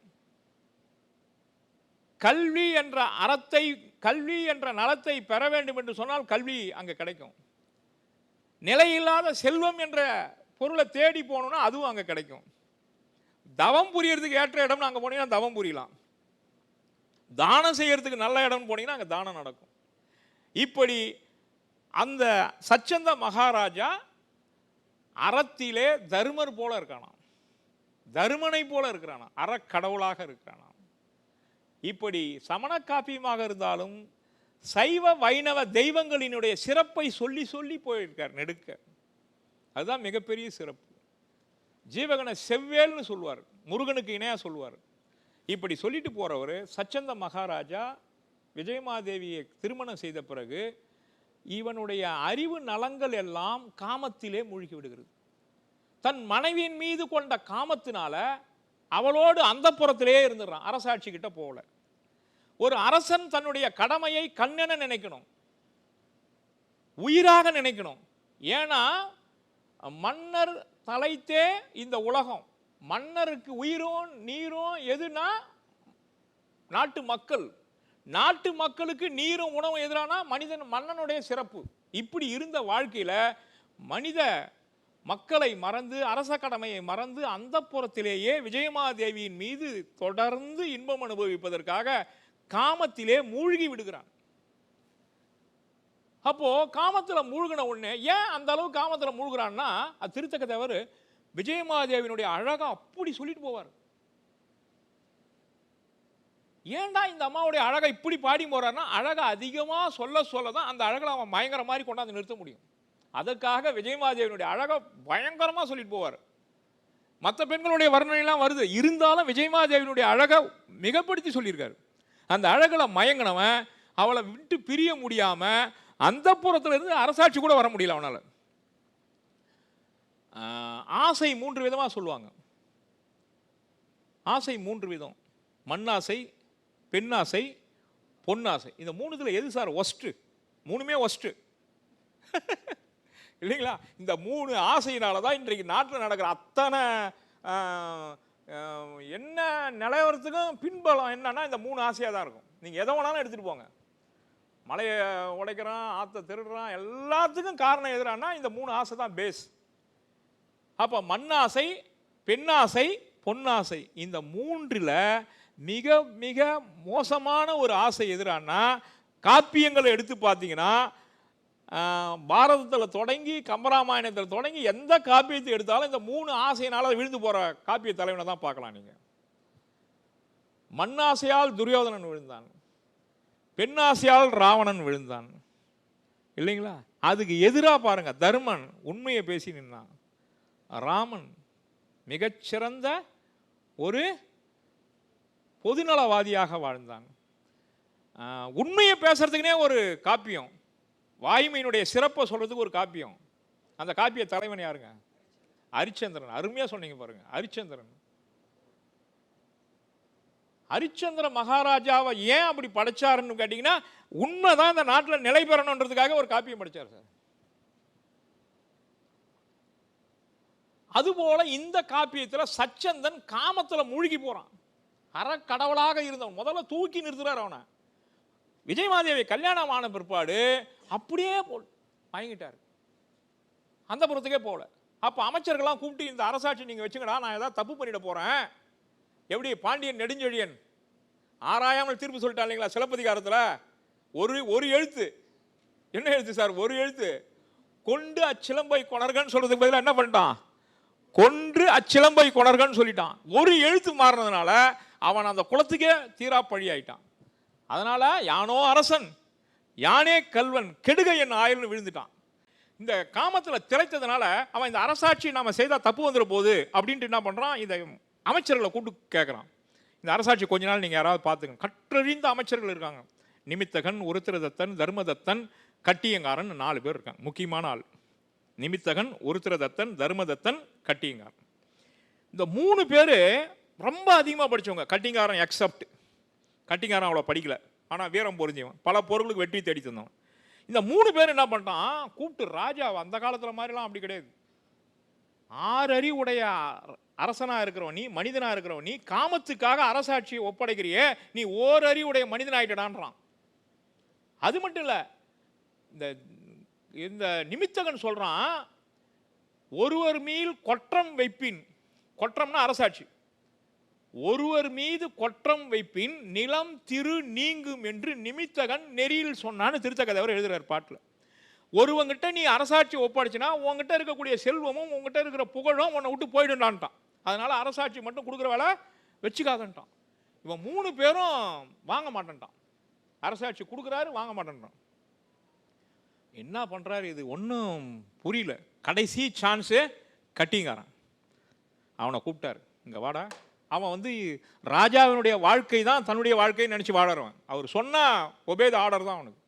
அப்போ அவனை கூப்பிட்டு, இந்த சச்சந்த மகாராஜா இங்கே பாடுறா, வான் சுவை அமிழ்த மண்ணால் விசையை பிரிதல் ஆற்றேன். அவன் சொல்கிறான் பாருங்க, வான் சுவை அமிழ்த மண்ணால் விசையை பிரிதல் ஆற்றேன், வேந்தன் நீயாகி வையம் இசைபட காத்தல் வேண்டும் இலங்கு பூ மார்ப என்றான். அவனை கூப்பிட்டு எப்படி சொல்கிறான், இங்கே பாடுறா, விசை இருக்கால என் மனைவி, அவள் எப்படிப்பட்டவ தெரியுமா, அமிழ்தம் போலன்னு சொல்லியிருக்கலாம். அமிழ்தம் கடலில் கிடைக்கும், வானத்தில் கிடைக்கும். கடலில் கிடைக்கிற அமிழ்தத்தில் கொஞ்சமாவது மாசு இருக்கும், ஆனால் என்னுடைய மனைவி வானத்திலிருந்து கிடைச்ச அமிழ்தம்டா. அந்த அமிழ்தத்தை என்னால் ஒரு வினாடி கூட பிரிஞ்சிருக்க முடியல. அதனால் இந்த ராஜ்யத்தை கொஞ்ச நாள் நீ வச்சிரு, ஆனால் இந்த வையத்தை இசைபட காத்தல் வேண்டும். அவன் சொல்கிறான் சார், ஓப்பன் டிக்ளேர் பண்ணுறான், இந்த ஆட்சி நல்லா செய்யணும், தவறு பண்ணிடக்கூடாது. உடனே அந்த கட்டிங்காரன் என்ன பண்ணுறான், பரவாயில்ல சான்ஸ் கிடச்சிதுன்னு. இப்போலாம் நாற்காலிக்கு எவ்வளோ பிரச்சனை நடக்குது, அங்கே நாற்காலிக்கு பிரச்சனை நடக்கலை, கொடுக்குறான் வாங்கலை. எப்படி பரதம் பாருங்க சார். நான் ஒன்று கேட்குறேன் உங்களை, அந்த ராமாயணத்தை நிறைய பேசணும். உண்மையிலேயே தியாகி யாருன்னா பரதம் தான் சார். பரதம் சார் கிடைச்ச வாழ்க்கை அனுபவிச்சுட்டு போயிருக்கலாம்ல. அண்ணனுக்கு இல்லாத எனக்கு வேணாண்டான்னு சொன்னான் பாருங்க, அவன் தான் சார் தியாகி. லக்ஷ்மணனாவது கூட இருந்தான், இவன் நாட்டில் இருக்கான். காட்டில் இருக்கிறவனுக்கு அதே அனுபவிக்கணும்னு தோணாது, ஆனால் நாட்டில் இருக்கான் சார். பாதக்குரடை எடுத்து வச்சுட்டு ஆட்சி செய்தான் பாருங்க. உண்மையிலே தியாகி அவர் தான் சார். எல்லாம் காண்பிக்கிறதுக்கு தான் அந்த காப்பியம். இன்னைக்கு வரப்பு தகராறு, அண்ணனும் தம்பியும் கோர்ட்டுக்கு போகிறான், வக்கீலுக்கு ஃபீஸை கட்டின பிற்பாடு அந்த நிலத்துல மிஞ்சன் எதிரானா எது தகராறாக இருந்தால் அந்த வரப்பு தான். இந்த பக்கம் இருக்கிற நிலமும் போச்சு, அந்த பக்கம் இருக்கிற நிலமும் போச்சு, இல்லைங்களா? மன்னவன் பணி என்றாயில் நும்பணி மறப்படும், என் பின்னவன் பெற்ற செல்வம் யான் பெற்ற செல்வம் என்றோம். கம்பன் எப்படி போடுறான் பாருங்க அந்த வார்த்தையை. அப்படி ஏன் அதை சொல்றாங்கன்னா, இப்படி விட்டு கொடுக்க கத்துக்கணும் சார். சார் நாமளா உருவாக்கிக்க முடியாத ஒரு சொந்தம் எதிரானா உடன்பிறப்பு சார். அந்த உடன்பிறப்பு என்ற உறவுக்காக நீங்க சொத்தை பிரிச்சிடாதீங்க சார். இன்றைக்கு நாட்டில் என்ன நடக்குதுன்னா, சொத்தை பிரிச்ச உடனே சொந்தம்லாம் பிரிஞ்சு போயிடுது சார். ஒட்டி கொண்டு இருந்த சொந்தங்கள் சொத்தை பிரித்த பிறகு உறவை அறுத்து கொண்டு ஓடிவிடுகிறது. காரணம் சொத்து தான் என்று பிரதானமாகிவிட்டது. ஆனால் என் பின்னவன் பெற்ற செல்வம் நான் பெற்ற செல்வம்னு ராமன் சொல்லிட்டு போனாலும் அதை விட சிறப்பு வேற என்ன சார்? அதனால தான் சார் அந்த காப்பியத்தை படிக்கணும். அண்ணன் தம்பிக்குள்ள எப்படி விட்டு கொடுத்து போகணும். ஒரு வீட்டில் பாகம் பிரிச்சாங்க, அம்மிக்கல்லும் குழவிகளும் இருந்தது. அம்மி அடிக்கல் எனக்கு வேணுன்றான், குழவிகள் இன்னொருத்தன் வேணுன்றான். இது ரெண்டுத்தையும் தனித்தனியாக எடுத்து என்ன பண்ணுவீங்க? அவனுக்கு ஒன்று கொடுத்தல எனக்கு ஒன்று கொடு. உரல், அந்த ஆட்டு உரல் கீழே இருக்கிறது ஒருத்தன் வேணுன்றான், இன்னொருத்தன் எனக்கு உண்டார்ந்த குர்றானி. ஏன்னா இதை நீ அம்மி எடுத்துக்க, நான் குரலை எடுத்துக்கிறேன், அது முடியாது. அதில் ஒன்று இதில் ஒன்று கொடு. விளங்குமா சார்? அப்போ அண்ணன் தம்பியாக இருக்கிறவன் இப்படி இதெல்லாம் காப்பியத்தை படிக்கணும் சார். அப்போ தான் சார் எப்படி விட்டு கொடுத்து போக முடியும். அண்ணனுக்கு எப்படி நம்ம மரியாதை கொடுக்கணும், தம்பிக்கு எப்படி மரியாதை கொடுக்கணும் தெரிஞ்சுக்கிற காப்பியம் சார் இது. இந்த 2 காப்பியுமே சீவக சிந்தாமணியில் தன்னுடைய உடன் பிறந்தவர்களும் நண்பர்களும் எப்படி ஜீவகனுக்காக உதவுறாங்கிறது இந்த காப்பியம் முழுக்க சொல்கிறேன் நான். அப்படி அந்த கட்டியங்காரன் ஆட்சியை கொடுத்த உடனே சொல்கிறான், ராஜா யானை மேலே பட்டு மெத்தையை போடலாம், நாய் மேலே போடலாமா? அவன் கேட்குறான் சார் இந்த கேள்வியை. கட்டியங்காரன் அந்த அமைச்சன் சொல்கிறான், நீங்கள் சொல்கிறது எப்படி இருக்குது தெரியுமா? யானை மேலே போடுற பட்டு மெத்தையை கொண்டாந்து நாய் முதுகில் போடுற மாதிரி இருக்குது. இப்போ பட்டு மெத்தைன்றது எது? அரசாட்சி. யானைன்றது எது? அரசன். நீங்கள் பரிபாலனை பண்ணால் அது சிறப்பாக இருக்கும். நான் போய் பரிபாலனை பண்ணுமா? நான் நல்லா படிக்காதான், வீரம் தான் தெரியும், வில்லு அம்பு இருக்குது, போர்க்காலத்தில் முன்ன நின்று போரிட முடியும், வெற்றியை தேடித்தர முடியும். ஆனால் அரசாட்சின்றது அப்படி இல்லையே. வீரத்தின் பயன்பட்டது இல்லையே, அறிவின் பார்ப்பட்டது. கல்லாமல் குலவிச்சை பாகம் போடும். சில ராஜாக்களுக்கு பிறவியில் அவன் போய் எதையும் படிக்க வேணாமா, தானாகவே அந்த பரிபாலனை எண்ணம் வந்துடும். எப்படி ஒரு தீர்ப்பு சொல்லணுன்றது அவனுக்கு தெரியுமா? கரிகால் பெருவளத்தான் சின்ன பையனாக இருந்தான். 2 பேர் பிரச்சனைக்கு பெரியவங்க வர மாதிரி வந்துட்டாங்க. அரியணையில் போய் பார்த்தா சின்ன பையன் உட்காந்துருக்கான். இவன் எங்கடா நம்ம பிரச்சனை செய்ய போகிறான்னு திரும்பி போயிட்டாங்க. அணியை படியால் அனுப்பிச்சு கொஞ்ச நேரம் வெயிட் பண்ண சொல்ல அவங்களான்னு சொல்லிட்டு இவன் போய் என்ன பண்ணான், நரைமுடி தரிச்சிட்டு கிழவேடம் போட்டுட்டு வந்து உட்காந்தான். இப்போ உங்கள் பிரச்சனையை சொல்லுங்கண்ணா. சொன்ன உடனே தீர்ப்பு அருமையாக சொன்னான் கரிகால் பெருவளத்தான். உடனே இவ்வளவு பெரிய அரசர் நம்முடைய பிரச்சனையை எப்படி தீர்த்துட்டாரு அப்படின்னு வணங்கலாம். அப்புறம் அவன் எல்லாத்தையும் கழட்டிட்டு பார்த்தா சின்ன பையன். எப்படி நீ தீர்ப்பு சொன்னா? குலவிச்சை கல்லாமல் பாகம் படும். இது பழமொழி 400 வந்த ஒரு பாட்டு. அதுபோல நான் வீரத்தில் தான் வந்திருக்கேன், எனக்கு அரசாட்சி செய்கிறது எனக்கு பிறவிலே கிடையாதுடா, ஏன்டா என்கிட்ட கொடுக்குற இதை வேணாண்டான்றான். அரசன் என்ன பண்ணுறான்? காமன் தலைகேறி போச்சு, இவனை விட்டாலும் ஆள் கிடையாது. அதனால் என்ன பண்ணிட்டான்? நம்பிக்கைக்குரிய நட்சத்திரம் இவனை கூப்பிட்டு என்ன பண்ணுறான்? இது அரச கட்டளை புடுறான்ட்டான். மணிமுடியும் தன்னுடைய செங்கோலையும் அவங்ககிட்ட கொடுத்துட்டான். கொடுத்துட்டு இவன் அந்த புறத்துக்கு போயிட்டான். இந்த சொகம் அரியணையில் உட்கார்ந்த பிறகு அந்த ராஜ போகத்தை அனுபவித்த பிற்பாடு, கிடைக்கிற ராயல் சல்யூட்டை அனுபவித்த பிற்பாடு, அந்த அரியணை சுகம் அவனை கொஞ்சம் கொஞ்சமாக மாற்றுச்சு. எப்படி கூனி கைகேயினுடைய நிலையை மாற்றினாலோ அதுபோல் இந்த அரியணை பேசாமல் பேசிச்சு அவங்ககிட்ட. சிலர்லாம் பார்த்தீங்கன்னா ரிட்டையர்ட் ஆகி கூட ஆஃபீஸை சுற்றி வருவாங்க இல்லைங்களா? 30 ஆண்டு காலம் அந்த அலுவலகத்தில் பணியாற்றிருக்கோம். செவரோட செவரு பேசியிருப்போம். எத்தனை நாள் அந்த அலுவலகத்தில் நாம் பயணிச்சிருப்போம். குடும்பம்ன்றதே நமக்கு அலுவலகம் ஆகிட்டு இருக்கும். அதை விட்டுட்டு ஒரு நாள் பிரியா விடைன்னு சொன்னோம்னா எப்படி சார் மனசு ஏற்றுக்கும்? சொல்லுங்கள் பார்ப்போம். நாளையிலேருந்து நீங்கள் மேனேஜர் இல்லை, நாளையிலேருந்து நீங்கள் ஜிஎம் இல்லை, நாளையிலேருந்து நீங்கள் கேஷியர் இல்லை, நாளையிலேருந்து நான் ஹெட்மாஸ்டர் இல்லைன்னா என்ன ஆகும் சொல்லுங்கள் பார்ப்போம். அதை ஏற்றுக்கிற பக்குவம் வேணும். ஆனால் இவன் என்ன பண்ணான்? திருப்பி கொடுக்குறான். இவன் வந்து அரியணையில் உட்காந்த பிற்பாடு அந்த அரச சுகத்தை அனுபவித்த பிற்பாடு, ஆஹா இதை விடக்கூடாதுரா, ஆசை 60 நாள் மோகம் 30 நாள். அவன் மனைவி மேலே இருக்கிற மோகத்தை விட்டுட்டு அவன் அரியணைக்கு வந்தால் திரும்பி நம்ம அந்த சீட்டை விட்டாகணும். இதுக்குள்ளே கிடைச்ச சான்ஸை அருமையாக பயன்படுத்தினா அவன் என்ன பண்ணுறான்? திரும்பி அமைச்சர்களை கூப்பிட்டு அவன் ஒரு மந்திர ஆலோசனை பண்ணுறான். என்ன சொல்கிறான்? டேய், எனக்குள்ளே ஒரு தெய்வம் வந்து உட்காந்துருக்கு, ராஜாவை கொல்லணும்னுறா. இந்த அமைச்சர்கள்லாம் வாரி தூக்கி போட்டுருத்தாடா பாவி, அரசாட்சி கொடுத்த ராஜாவே கொல்லணுன்ற அளவுக்கு வந்துட்டியா நீ? அரச போகம் அவனை என்ன பண்ணுது பாருங்க. இப்போ அதனுடைய வெளிப்பாடு தான் இப்போ என்னன்னு கேட்டிங்கன்னா, அப்பா எல்ஐசி போட்டிருந்தாராம். அப்பா இறந்துட்டா 1.5 லட்ச ரூபா கிடைக்கும், களை தூக்கி போட்டான். அப்பா ஆஃபீஸில் இருக்கார், இன்னும் 10 வருஷம் சர்வீஸ் இருக்குது. அப்பா இறந்துட்டா கம்பார்ட்மெண்ட் போஸ்ட்டு நமக்கு கிடைக்கும், தீர்த்துட்டான். இப்படி போயிருக்கிற நிலைமை இன்றைக்கு நாட்டில் பார்த்துட்டு இருக்கிறோம். அவன் என்ன பண்ணிட்டான்? இவன் அது எங்கே தொடங்குது பாருங்க, சிந்தாமணியிலே தொடங்கிடுது. அப்போ என்ன பண்ணிட்டான்? அரசனை கொல்லணும்னு சொல்லுதுடா தெய்வம் என் உள்ளே உட்காந்துட்டு, நானும் முடியாதுன்னு சொல்லிங்கன்னா என்ன விட மாட்டாங்கன்றான். அதுக்கு ஒரு வழி சொல்லுங்கடான்னு அமைச்சர்களை கூட்டு கேட்குறான்.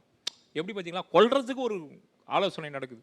அப்போ அவன் அந்த நிமித்ததன், தர்மதத்தன், உருத்திரதத்தன் எல்லாம் கூடி என்ன பண்ணுறான்? எடப்பா இப்படி பண்ணக்கூடாதுடா, ஆட்சி கொடுத்த அரசனை கொன்னினா நாடு விளங்காது, நீ விளங்க மாட்டோம், வம்சமே விளங்காதுறான்னு அவனுக்கு எவ்வளோ புத்திமதி சொல்லுமோ சொல்லிட்டாங்க. இனி பேய் ஆட்சி நடக்கும் இந்த நாட்டில், நீ அரசன் மேலே கொலை பண்ணணும்னு முடிவு பண்ணிட்டினா, அதனால் நாங்கள் எல்லாம் துறவுக்கு போகிறோன்னா நாங்கள் எல்லாம் துறவுக்கு போயிட்டாங்க, சமண துறவி ஆகிட்டாங்க. நீயும் சொல்லி கேட்கல, ஏற்கனவே சச்சந்திரனுக்கு ஒன்று அரசாட்சி கொடுக்காதான்னு சொன்னால் அவனும் கேட்கல, அரசாட்சி வாங்கின நீயும் கேட்கல, நாங்கள் எதுக்கு இந்த அரசவையில் இருக்கணும் அப்படின்னு அவங்க எல்லாம் வாழ்க்கையை வெறுத்து துறவுக்கு போயிட்டாங்க. இப்போ இவன் என்ன பண்ணான்? இதாண்டா சான்ஸ்ன்ட்டு என்ன பண்ணான்? உடனே என்ன பண்ணான்? 4 வகை படையும் ரவுண்டப் பண்ண பார்க்குறான், நாள் பார்த்துட்ருக்குறான். இதுக்குள்ள விஜயமாதேவி கர்ப்பம் அடைகிறார். கர்ப்பம் அடைஞ்ச உடனே ஒரு நாள் விடியற் காலையில் கனவு காண்றா. அவள் கனவு கண்டதனுடைய கனவு 3 கனவு கண்டா. பொதுவாக விடியற் காலையில் கனவு கண்டா அது பலிக்கும். அவள் கண்ட 3 கனவு என்னன்னா, ஒரு அசோக மரம் அடியோட கீழே விழுது, அதன் கீழே ஒரு அசோக மரம் முளைத்து வருது. அது 8 முத்து மாலைகளோட சிறப்பாக இருக்கு. இந்த 3 கனவையும் விடியற் காலையில் கண்ட உடனே இவளுக்கு புரியல. இந்த 3 கனவனுடைய பலன் என்னன்னு தெரியணுன்ட்டு சீக்கிரமாக எழுந்து காலையில் குளிச்சு முடிச்சு பகவானை வணங்கிட்டு நேராக ராஜா கிட்ட போறா. சச்சந்த மகாராஜா எதுல வல்லவன் கேட்டிங்கன்னா, கனாவினுடைய சிறப்பை சொல்றதுல வல்லவன். இவன் ஓடி போய் ராஜாவை வணங்கி, இந்த அம்மா இப்படி ஐயா இப்படி ஒரு கனவு கண்டேன், 3 கனவு கண்டேன், இதுக்கு என்ன பதில் சொல்லுங்கன்றா. நிறைமாத கர்ப்பிணி ஆயிட்டா. அப்போ கேட்குறா. சச்சந்தன் என்ன சொல்கிறான், அவன் ஒரு கிளவர் பாருங்க. எப்பவுமே இந்த மனைவி ரொம்ப ஃபண்டாஸ்டிக் கேள்வி கேட்பாங்க. அதுக்கு நேரடியாக பதில் சொல்லாமல் அந்த ஒரு பொய்யை மறைக்கிறதுக்கு கலராக பொய்யை சொல்லி மாட்டிக்கிறவங்க நம்ம ஆண்கள். அப்படி அவன் என்ன பண்ணான், 3 கனவுல இங்கே பாரு, அசோக மரம் முளைத்து வருதுன்னு கனவு கண்டல, உனக்கு ஒரு அழகான ஆண் மகவு பிறக்க போகிறான். 8 முத்து மாலைகள் கனவு கண்டல, 8 பெண்களை அவன் மணக்க போகிறான் அப்படின்னு சொல்லிட்டு கிளம்பி போயிட்டான். அவனுக்கு தெரிஞ்சு போச்சு அசோக மரம் அடியோடு விழறதுன்னு. அரியணைக்கு போகாத இருக்கிறோம், அந்த புறத்துலேயே இருக்கிறோம், ஏதோ நடக்குது அங்கே அப்படின்னு புரிஞ்சுக்கிட்டான். புரிஞ்சுக்கிட்ட உடனே ஆமாம், அப்புறம் தான் அந்த அம்மா ஒரு மிகப்பெரிய அரசாட்சியில் அரச குடும்பத்தில் பிறந்தவங்க. அவங்க கேட்குறாங்க, 3 கனவு சொன்ன, நீ 2 தானடா சொன்ன, ஒன்று சொல்லலையே. கவுண்டமணி செந்தில் மாதிரி, நான் சொன்னது 3 கனவு, நீ சொன்னது 2 கனவு, இன்னும் 1க்கு நீ பதில் சொல்லலையே. எது? அசோக மரம் அடியோட கீழ் விழுதுன்னு சொன்னே, அதுக்கு ஏன் நீ விடை சொல்லலை அப்படின்னா. எப்படி சொல்ல முடியும்? அவன் இவன் நிறைமாத கர்ப்பிணி, என்னை கொல்றதுக்கு உண்டான வேலை நடந்துட்டு இருக்கு வெளியேன்னு அவன் எப்படி சொல்ல முடியும்? ஆனால் மனசை தேட்டினான். ஆண்மகன், அரசன், சூழ்நிலையோட இறுக்கத்தை புரிஞ்சுக்கிட்டான். நடக்க போகிறது தான் கனவுல வரும்.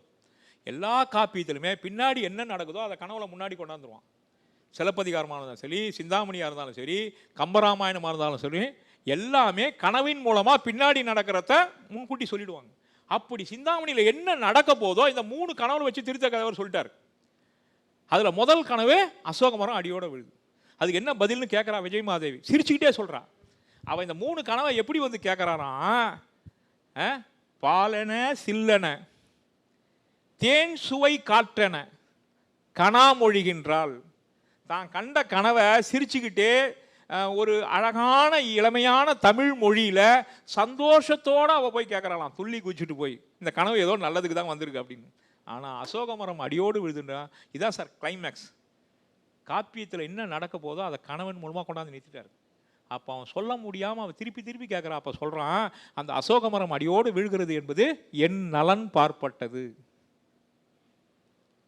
அதை புரிஞ்சுக்கிட்டான். புரிஞ்சுக்கிட்ட உடனே ஓஹோ இவன் இறக்க போகிறான் போலகுது, நம்மளை விட்டு போயிடுவான் போலகுதுன்னு நினச்சிட்டு இதனுடைய சூழ்நிலையை புரிந்து கொண்ட உடனே மயக்கம் போட்டு கீழே விழற.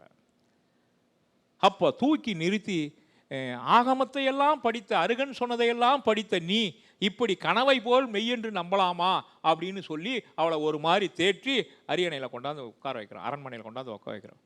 இவன் உடனே என்ன பண்ணுறான், நிமித்தகன் சொன்னதை கேட்கல, தர்மதத்தன் சொன்னதை கேட்கல, ஒருத்திரதத்தன் சொன்னதை கேட்கல, கடைசியில் அறிவனும் அமைச்சன் சொன்னான் அப்படின்னு திருத்தக்கதை அவர் சொல்கிறார். எந்த அமைச்சனும் சொல்லாத அவனுடைய அறிவே அமைச்சனா எதிர் நின்று அவனுக்கு பாடம் புகட்டுது. டே கண்ணா, கவுண்டிங் த டேஸ்.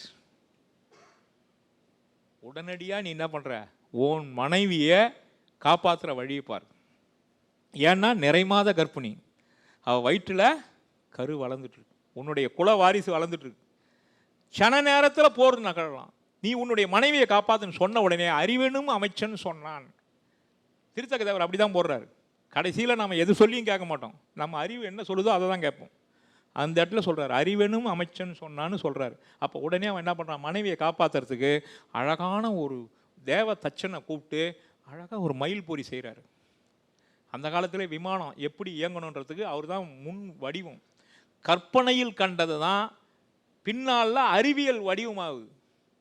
ஸோ அறிவியல் வடிவத்துக்கு முன்ன எதிரானா காப்பிய புலவனுடைய கற்பனை முன்ன நிற்குது. அவன் அன்று கண்டது கற்பனை, இன்று நடப்பது நிஜம் இல்லைங்களா? பறவையை கண்டான், விமானம் படைத்தான். இப்படி இவன் மயில் பொறியை செய்கிறான் சார். அந்த காலத்தில் அப்படி ஒரு விமானமே கிடையாது. ஆனால் கனவுல அந்த திருத்தக்க தேவர் செய்கிறாரு, மயில் பொறி செய்கிறாரு. அது என்னென்னலாம் பொருள்களை சேர்த்து அந்த மயில் பொறி செய்தாருன்றது பின்னாடி நான் இப்போ காப்பியத்தில் பார்ப்போம். அந்த மயில் பொறியை இயக்குனீங்கன்னா வலது பக்கம் இயக்குனீங்கன்னா மேலே போகும், இடது பக்கம் இயக்குனீங்கன்னா கீழே இறங்கும். மயில் போல வடிவில் இருந்தோம், அதனால அதுக்கு பேர் மயில் பொறி. சரிண்ணா? பொறினா ஒரு என்ன சொல்லுவீங்க, கருவி. அந்த கருவியை எப்படி இயக்கணும்னு அவன் என்ன பண்ணுறான், அந்த புறத்தில் அவளுக்கு கற்றுக் கொடுத்துட்டு இருக்கான். ஒவ்வொரு நாளும் ப்ராக்டிஸ் பண்ணிட்டு இருக்கான். டிரைவிங் லைசன்ஸ் மாதிரி அவனுக்கு எப்படி ஓட்டணுன்றதை கற்றுக் கொடுக்குற மாதிரி மயில் பொறி எப்படி இயக்கணும்னு சொல்லி கொடுக்குறான். அவள் ஒரு அரசி, ஏன் இதை எனக்கு கற்றுக் கொடுக்குறேன்னு கேட்டிருப்பான். நம்ம நாடு சாதாரண பெண்ணாக இருந்தா அவள் ஒரு அரசியலங்குமரி, அதனால் நடக்க போகிற சூழ்நிலையை புரிஞ்சுக்கிட்டா. 3 கனவும் சொல்லிட்டு அவளுக்கு 3 கனவு படி தான் வாழ்க்கை நடக்க போகுதுன்றதை அவள் புரிஞ்சுக்கிட்டா. சச்சந்தன் இறந்து பட போகிறான்றதை புரிஞ்சுக்கிட்டா. அதனால் மயில் பொறி இயக்க கற்றுக்கிட்டா. மயில் பொறி இயக்க கற்றுக்கிட்ட பிற்பாடு அந்த புறத்துல இருந்து ஒரு வாயில் காவலன் வேகமாக வரான். மறுநாள் வந்தவன் என்ன பண்ணுறான், 4 வகை படையும் அந்த புறத்தை சுழண்டு நிற்குது. யாரு? ராசமாபுரத்து படை. அந்த படைக்கு உரிமையாளர் அரசன் யாரு? சச்சந்தன். அவன் நாட்டு படை அவனையே கொல்ல அவனுடைய அரண்மனையை சுற்றி நிற்கிற ஒரு வியப்பு, ஒரு உச்சம் வேற எந்த நாட்டிலையும் பார்க்க முடியாது. எதிரி படை தாக்கலாம், அவன் நாட்டு படையே அவனால் அரசாட்சி ஏற்ற ஒருவனே அவனை கொல்வதற்கு துடிப்பது சிந்தாமணியை தவிர வேற எந்த காப்பியத்திலையும் பார்க்க முடியாது. அப்படி ரவுண்ட் அப் பண்ணி நின்றுட்டான் சார். இப்போ யார் தான் ஓடியாங்க உங்களை கொல்றதுக்கு ஆள் வந்துட்டான்னு சொல்லியிருப்பான். ஆனால் அரச முறை அப்படி போய் சொல்லக்கூடாது ராஜா கிட்ட. அப்போ அவனை புகழ்ந்து பாடுறான். அந்த புகழ்ந்து பாடுற பாட்டு சிந்தாமணி தவிர வேற எங்கேயும் பார்க்க முடியாதுங்க. அவன் எப்படி போடுறான், அந்த வாயில் காவலன் ஓடி வந்து, நீ நிலமன்னா போற்றி, நெடுமுடி குறிசில் போற்றி, பூனணி மார்பா போற்றி, புண்ணிய வேந்தே போற்றி, கோல் நிலை குறித்து வந்தான் கட்டியங்காரன் என்று செய்ய கோல் வெய்ய சொல்லான். என்ன சொல்றான்? நீல் நில மன்னா போற்றி, இந்த நீண்ட நிலத்துக்கு ராஜாவே உன்னை வணங்குகிறேன். நெடுமுடி குறிசில் போற்றி, இந்த நீண்ட நிலத்திற்கு அரசனாக இருந்து சிறப்பாக ஆட்சி செய்யக்கூடிய ராஜாவே உன்னை வணங்குகிறேன். பூன் அணி மார்பா போற்றி, பூண்களை எல்லாம் அணிந்திருக்கக்கூடிய ராஜாவே உன்னை வணங்குகிறேன். இதெல்லாம் இப்ப தேவையா? வெளியில ரவுண்ட் அப் பண்ணி நிற்கிறான். ஃப்ராக்ஷன் ஆஃப் செகண்டு அணுகுண்டு போடுற மாதிரி, இஸ்ரேல் வந்து அமெரிக்காவை நடத்துகிற யுத்தம் மாதிரி ரவுண்ட் அப் பண்ணி நிற்கிறான். இப்போ போய் வாழ்த்தின்னு பாடிட்டு இருக்கான். நமக்கு அப்படியே டென்ஷன் ஏறுது. ஏன்னா அவன் நாட்டு படை அவனையே குறிக்கொண்டு நிற்குது, வெளியில ரவுண்ட் அப் பண்ணி நிற்குது. இது எதுவுமே தெரியாது. இந்த மாதிரி நாம இப்போ உள்ள நிற்கிறோம் பார்த்தீங்களா, இந்த கண்ணாடி ரூம்ல நிற்கிற மாதிரி அரண்மனைக்குள்ள அவர் அந்த புறத்துல நிற்கிறார். வெளியே என்ன நடக்குதுன்னு தெரியாது. வெயில் காய்தான் மழை பெய்தான் கூட தெரியாது அவருக்கு. ஆனால் 4 வகை படையும் ரவுண்ட் அப் பண்ணி நிற்குது. எப்படிப்பட்ட படை? ராசமாபுரத்து படை, வெள்ளற்கரிய பெரும் படை. அவனுக்கு எதிரியே இல்லாத ஆட்சி செய்தான் அந்த படையினால. அந்த படை இன்றைக்கு இவனை சுவைண்டு நிற்குது. இதெல்லாம் சொல்லிட்டு, நீ நில மன்னா போட்டி, நெடுமுடி குறிசல் போட்டி, பூனணி மார்பா போட்டி, புண்ணிய வேந்தே போற்றி சொல்லிட்டு கடைசி வரை சொல்றான், கோல் நிலை குறித்து வந்தான். உன்னை கொல்றதுக்கு ஒருத்தன் வந்திருக்காண்டா. எப்படி இருக்கும் ராஜா? இவ்வளோ நேரம் புகழ்ந்தான். புகழ்ந்துட்டு அடுத்த செகண்ட் என்ன சொல்றான்? உன்னை கொல்றதுக்கு ஆள் வந்திருக்காண்டா. யாரான்னு கேட்பான்ல ராஜா. அதுக்கு அவன் இடம் கொடுக்காம அடுத்த வரி சொல்றான், கட்டியங்காரன் என்று. எவ்வளோ பெரிய ஒரு ஷாக்கா இருக்கும் சார். நீங்க யார் மெய்காப்பாளன்னு சொல்றோமோ அந்த மெய்காப்பாளனே நம்ம கொல்ல வந்துட்டானா என்ன நினைப்பீங்க நீங்க? கட்டியங்காரன் என்று. அவன் ஒன்றை மட்டும் கொல்ல வந்தானா எல்லாரையும் சேர்த்து கொல்ல வந்திருக்கானா? அடுத்த கேள்வி கேட்டு போறான்றதுனால செய்ய கோல் வெய்ய சொல்லான். ஒன்றை மட்டும் இல்லடா, குலத்தோடு தீக்க வந்திருக்கான். ஏன் குலத்தோடு தீக்கணும்? உனக்கு ஒரு பையன் வருமா, நாளைக்கு அவன் வந்து தன்னை கொல்லிடுவான். அதனால குலத்தோடு கொல்ல. எல்லாத்தையும் அந்த பாட்டில் வச்சு முடிச்சிட்டான் சார். இதை கேட்ட உடனே சச்சந்த மகாராஜாவுக்கு என்ன வெளியில இருந்து எங்கே என்னுடைய 4 வகை படைன்னு அப்பதான் கதவு திறக்கிறாரு. அந்த 4 வகை படை தான் அவனை ரவுண்ட் அப் பண்ணி நிற்குது. எப்படி இருக்கு பாருங்க சார். இதான் சார் வாழ்க்கையில் எது வேணாலும் நடக்கும் சார். சார் அதாவது வரலாற்று பின்னி இருக்கு. எந்த காப்பியமும் உண்மையிலே நடந்துதான்றதை நாம் ஆய்வு பண்றதுக்கு முடியாது.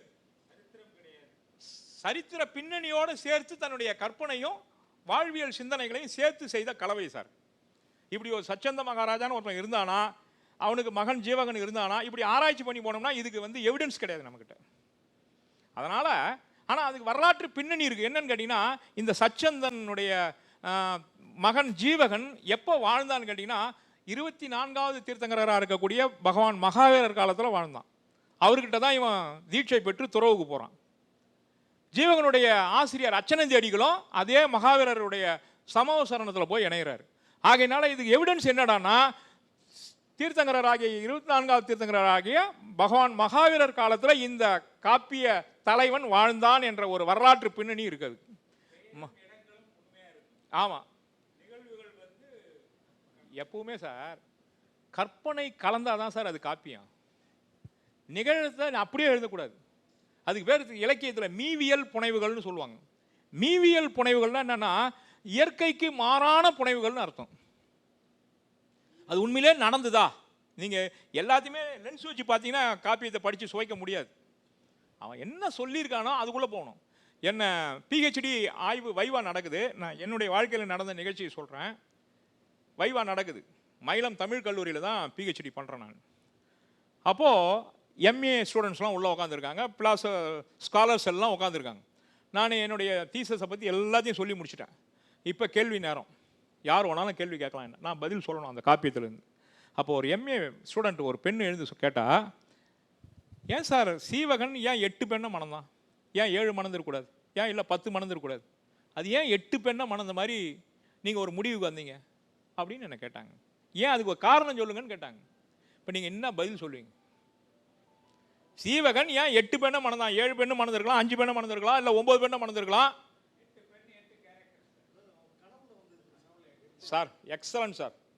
சார் உண்மையிலே நான் கை தட்டணும் அவருக்கு. நீங்கள் எல்லாருமே கை தட்டுங்களேன். இது நாம முடிவு பண்ணல சார். திருத்தக்க தேவர் தன்னுடைய காப்பியம் இப்படி தான் வரப்போகுதுன்னு டிசைன் பண்ணிட்டார். அது 9 ஆகிறதோ 7 ஆகிறதோ நம்ம கையில் இல்லை. காப்பியம் இப்படி தான் நடக்க போகுது. சச்சன் தான் விழுந்துபட போகிறான், அவனுக்கு ஒரு மகன் பிறக்க போகிறான், அவனுக்கு 8 பெண்கள் அப்படின்னு அவரை பவுண்டரி போட்டார். அதை தாண்டி நீங்களோ நானோ கற்பனைக்கு போக முடியாது இல்லைங்களா? ஒரு ஒரு பாண்டியன் நெடுஞ்செழியன் ஏன் அப்படி ஒரு தீர்ப்பு சொன்னான்னா அதுக்கு காரணம் காமம் சார். அதுக்கு பின்னாடி அவன் தப்பாக விளக்கம் சொன்னது காரணம் காமம். ஏன்னா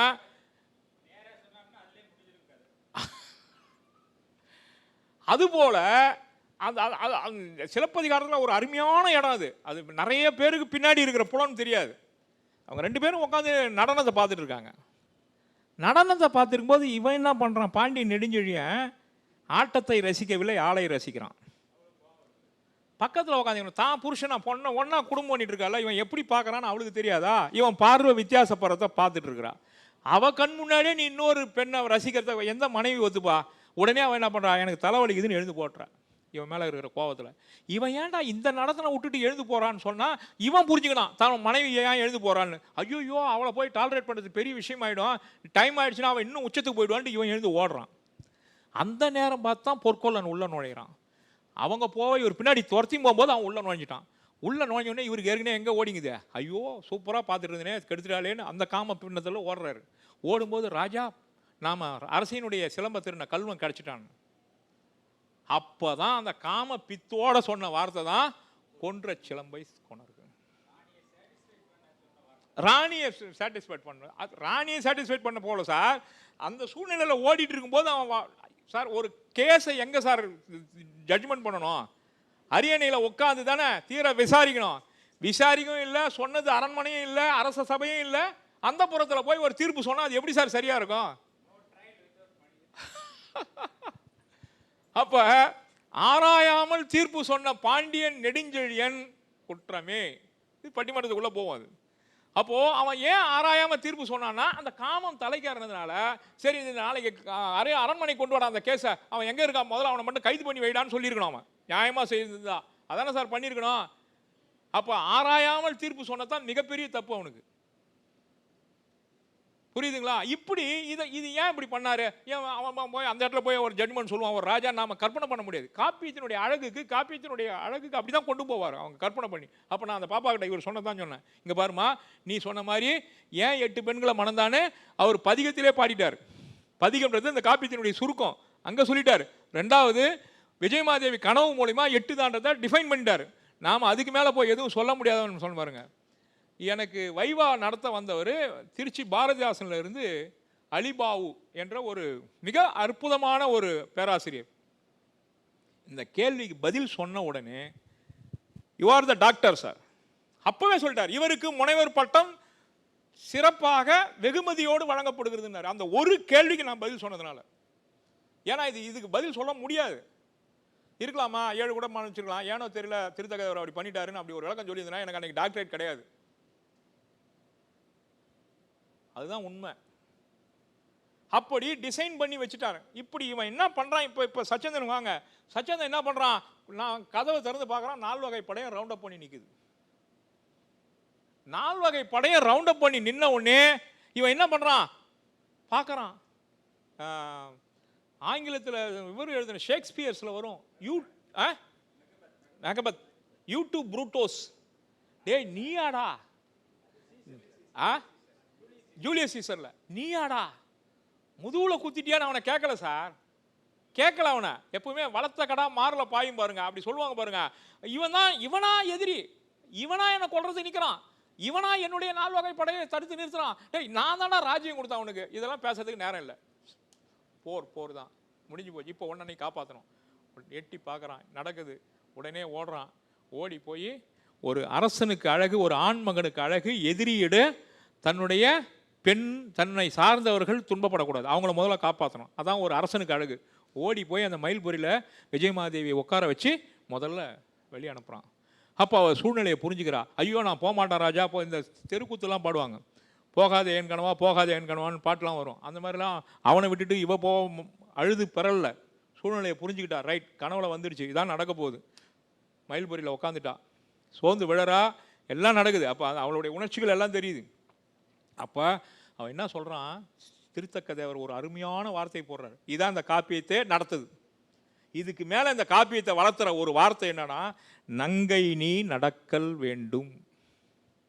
இந்த ஒரு வார்த்தை இதான் சார் காப்பியத்தை அடுத்த நிலைக்கு கொண்டு போகுது. நங்கை நீ நடக்கல் வேண்டும், நன் பொருட்கு கங்குல் நீ அன்று கண்ட கனவெல்லாம் விளைந்தது கண்டீர். இங்க பாரு, நீ இங்கிருந்து கிளம்பணும். ஏன்னா உன் வயிற்றுல இருக்கிற பையனை காப்பாற்றணும். அது மட்டும் இல்லை, நீ கனவு கண்டவர் அன்னைக்கு அது பூரா இப்போ நடக்க போகுது. உடனே அவன் என்ன பண்ணுறான்? சூழ்நிலையை புரிஞ்சுக்கிட்டு, நம்ம தலைவிதி தான் நினச்சிக்கிட்டு 1000 பணிப்பெண்கள் இருக்கக்கூடிய அரண்மனையில் இருந்து ஒரு க்ஷண நேரத்தில் அவளுடைய வாழ்க்கை அப்படியே டோட்டலாக டேர்ன் ஆகுது. மயில்புரியில் உட்காந்து நிறை மாத கர்ப்பிணி, இன்னைக்கோ நாளைக்கோ குழந்தை பிறக்க போகுது. போகிறா, மயில்புரை ஏக்கிட்டு போகிறா. இவன் வெளியே போய் அவனோட போரிடுறான். யூடியூப் ப்ரோட்டஸ்லாம் கேட்கல, வாடா பார்த்துலான்றான். 4 வகை படையும் இலக்கு இவனுக்கு. இவன் ஒருத்தம் போரிடுறான் அவனோட சேர்ந்து.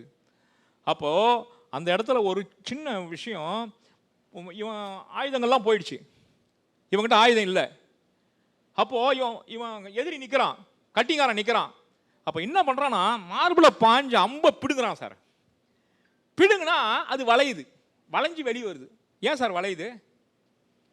அந்த இரும்பை காட்டிலும் இவனுடைய மார்பு வல்லமை உடையதாக இருக்குது, அதனால அதை பிடுங்கும் போது அது வளையுது.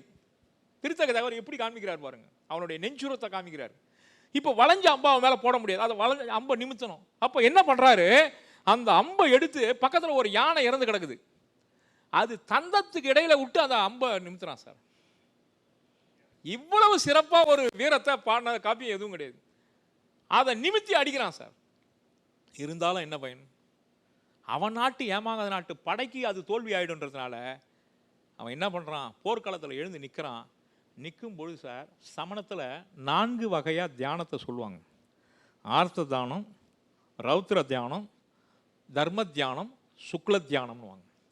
ஆர்த்த தியானம்னா மனிதனுடைய ஆத்திரத்தை கலப்புறது, ரௌத்ரம் கோபத்தை கலப்புறது. இந்த ரெண்டையும் மனிதன் விடணும். விட்ட பிற்பாடு தான் தர்ம தியானம்ன்ற ஒரு நிலைக்கு போக முடியும். தர்ம தியானத்தில் போன பிற்பாடு தான் சுக்ல தியானம். சுக்கிலம் என்றால் வெண்மை.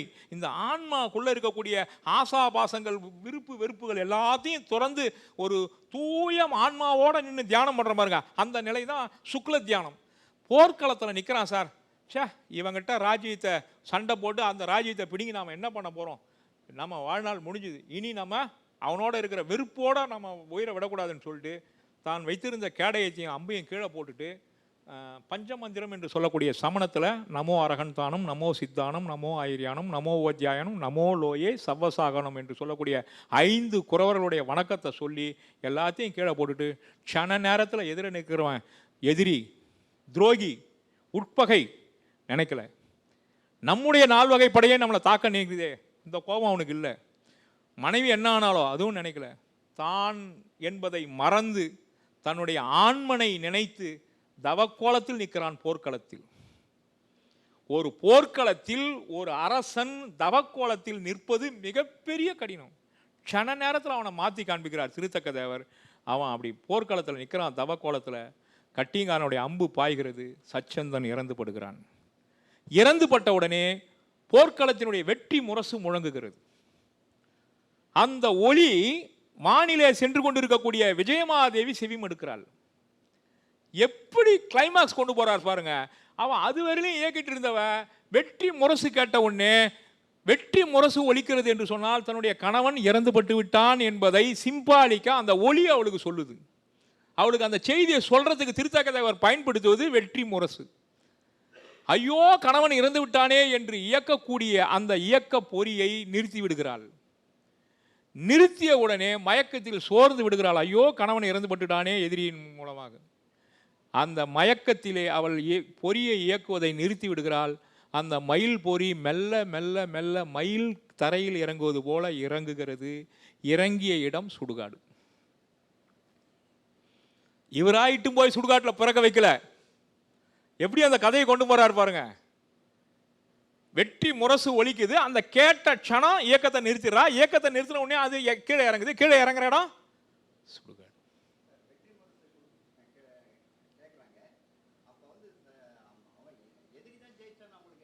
தெரியும், இவன் ஒருத்தன் தானே. கனவு கனவு எல்லாத்தையும் சொல்லிடுது இல்லையா. அசோகவரம் அடியோடு அடுத்த கனவு, தனக்கு ஒரு ஆண் மகன் பிறக்க போறான். இறங்கின உடனே வயிற்று வலி, க்ஷண நேரத்தில் குழந்தை பிறக்குது. சுடுகாடு. சுடுகாட்டில் பிணம் ஒரு பக்கம் எரியுது, நரி ஒரு பக்கம் ஊளையிடுது, எல்லா விலங்குகளும் பேய் ஒரு பக்கம் கூத்தாடுது. அந்த இடத்துல விஜயமாதேவி தன்னந்தனியாக அந்த சூழ்நிலையை பார்க்கறா. நேற்று வரை அரண்மனையில் இருந்தா, கை தட்டினால் 1000 பணிப்பெண்கள் வருவா. ஆனா இன்று இந்த க்ஷணம் சுடுகாட்டில் யாரும் இல்லாத தன்னந்தனியா ஒரு ஈமச்சடங்கு நடத்த கூட பெண்கள் சுடுகாட்டிற்கு போகாத ஒரு பழக்கம் நம்முடைய பழக்கம். ஆனால் தலைமகவை பெற்றெடுக்க ஒரு அரசி சுடுகாட்டிலே போய் இறங்கி இருக்கிறாள் என்று சொன்னால் அதுதான் நல்வினை தீவினை. அதுதான் சமணம் வலியுறுத்துகிறது. நீ என்ன தீமை செய்கிறாயோ அதை நீ அனுபவித்து தான் ஆக வேண்டும். என்ன நன்மை செய்கிறாயோ அது உன்னை தேடி வரும். எல்லாமே நாக்ட் அட் த டோர். நீங்கள் செய்கிற நல்லதும் தீமை. அப்போ விஜயமாதேவி என்ன தப்பு பண்ணா? அவள் எதுவும் தப்பு பண்ணலை. போன பிறவியில் என்ன பண்ணாலும் யாருக்கும் தெரியாது. முற்பிறவி பலன். ஆனால் இது தீமைன்னு எடுத்துக்க முடியாது. ஏன்னா அடுத்து சீவகன் பிறக்கிறான். அவன் யாருன்னு கேட்டிங்கன்னா, இந்த ஒரு பிறவிலேயே இல்லற வெற்றியும் பெறுகிறான், துறவர வெற்றியும் பெறுகிறான். அதை சமஸ்கிருதத்தில் தத்பவ மோட்சகாமி என்று சொல்வார்கள். இந்த பிறவிலேயே இல்லறம் துறவரம் இரண்டிலும் வெற்றி பெறக்கூடிய ஒரு ஆண்மனை படைத்த ஒரு நல்வினைக்குரிய மகன் ஜீவகன். அந்த ஜீவகனுடைய சிறப்பை இது முதல்ல சொல்லிடுறேன். அப்போ அரண்மனையில் பிறக்க வேண்டிய சூழ்நிலை இருந்து சுடுகாட்டில் பிறக்கிறா. இருட்டு இல்லை, அது போன இப்போ அந்த ஃப்ளோ போயிடும். ஒரு 2 நிமிஷம் அது போனவன் வேற காஃபி கிடைச்சிடும். ஆனால் அந்த ஃப்ளோ கிடைக்காது. உங்களை மாதிரி அறிஞர்கள் கிடைக்க மாட்டாங்க சார். உங்களை கொண்டு போய் உச்சத்தில் நிற்க வச்சுட்டு நான் காஃபி சாப்பிட்டு அது நல்லா இருக்காது சார். அந்த காஃபியத்துக்கு ஒரு பெருமை சேர்க்காது. ரொம்ப நன்றி சார். இருந்தாலும் நம்ம இன்னொரு முறை கூட காஃபி சாப்பிட்டுக்கலாம். இப்போ விஜயமாதேவி சுடுகாட்டில் நிற்கிறா. தன்னந்தனியா பிரசவ வலி துடிக்கிறா. பார்க்கறா, யாரும் இல்லை. நரி, பிணம், பேய். இதான் அங்கே வெளிச்சம். இது பிணம் எறிகிற வெளிச்சம் தான் இருக்கு. அது வெவ்வாய் ஓரி முழவாக விழிந்தார் ஈமம் விளக்காக வெவ்வாய் சுடுகாட்டு உயரரங்கில் கூகை குழறி பாராட்ட இவ்வாறாகி பிறப்பதுவோ இதுவோ மன்னருக்கு இயல்வேந்தேன்னு அந்த பாட்டை நீங்கள் தனியாக உட்காந்து படிச்சிங்கன்னா கண்ணீர் சொட்டிங்க சார். இப்படி ஒரு அவலம் ஒரு பெண்ணுக்கு கிடைச்சதா? இவ்வளோ அனுபவிச்சாலே அப்படின்னு நினைக்கும். வெவ்வாய் ஓரி முழவாக விழிந்தார் ஈமம் விளக்காக. செத்து போன பணத்தை இறக்கிறான் பாரு, அதான் விளக்கா நிற்குதாங்க. நரி ஊளையிடுது, பேய்கள் கூத்தாடுது. சுற்றி பார்க்குறா. அவளுக்கு அவள் வாழ்க்கையில் அனுபவிச்சதை விட எதிர இருக்கிற சூழ்நிலை அவளை இன்னும் பயமுறுத்துது. அவள் வாழ்க்கையில் இப்படி நடந்து போச்சேன்னு அதை நினைக்கிறதா, இருக்கிற சூழ்நிலையை பார்க்க தான் தெரியும். ஆனால் மகவை பெற்றெடுக்கிறா. அப்போது இந்த அம்மா மாதிரி ஒரு பெண் வராங்க. யாருன்னு பார்த்தீங்கன்னா, அவளுடைய தோழி செண்பகமாலைன்னு அரண்மனையில் இருந்தா. அந்த காட்டில் இருக்கிற தெய்வம் இவளுடைய சூழ்நிலையை புரிஞ்சுக்கிட்டு இவளுக்கு உதவணுமேனு தெய்வம் நேராக உருவம் எடுத்து வர முடியாது.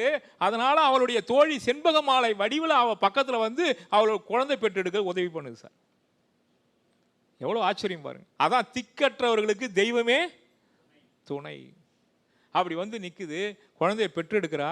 குழந்தையை பெற்றெடுத்த உடனே அப்போ தான் செண்பகமாலை சொல்கிறா, இங்கே பாரு, இந்த குழந்தையை பெற்றெடுத்துட்ட, ஆனால் இவனுக்கு இதுவரையிலையும் நடந்தது தீவினை, இப்போ நல்வினை உதயமாகி போச்சு. இவனை அழகாக கொண்டு போய் வளர்க்குறதுக்கு மிகப்பெரிய ஒரு செல்வந்தனாகிய வணிகன் வருவான். இப்போ நாம் அந்த குழந்தையை விட்டு பிரிஞ்சு போகணும். சார் எப்படி சார் முடியும்? பெற்றெடுத்த குழந்தைய ஒரு முறை தான் பால் கொடுத்தா, அந்த குழந்தைய விட்டு பிரிஞ்சு வா நம்ம போகணும், இந்த குழந்தைய எடுத்து போகிறதுக்கு இன்னொருத்தன் வருவானா? எந்த தாய் ஒத்துப்பா? ஆனால் செண்பக மாலை சொன்னால் இவ கேட்பா. அதனால தான் செண்பக மாலை வடிவில் அங்கே கொண்டாந்து நிறுத்திக்கிறார் திருத்தக்கதேவர்.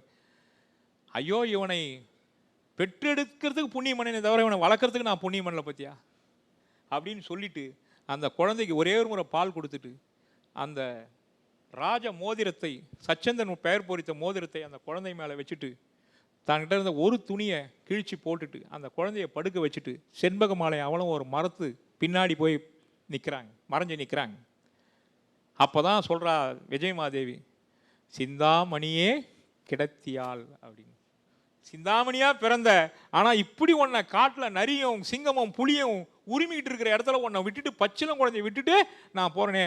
அப்போ ஆசா ஞான சம்பந்தம் ஒரு கேள்வி கேட்டார், ஏன் கம்பராமாயணம் போல் சிந்தாமணி புகழ் பெறலை அப்படின்னா, அந்த திருத்தக்க தேவரே சிந்தாமணியை கடத்திட்டாரியா, அதனால் அது பெரிய புகழுக்கு வரல.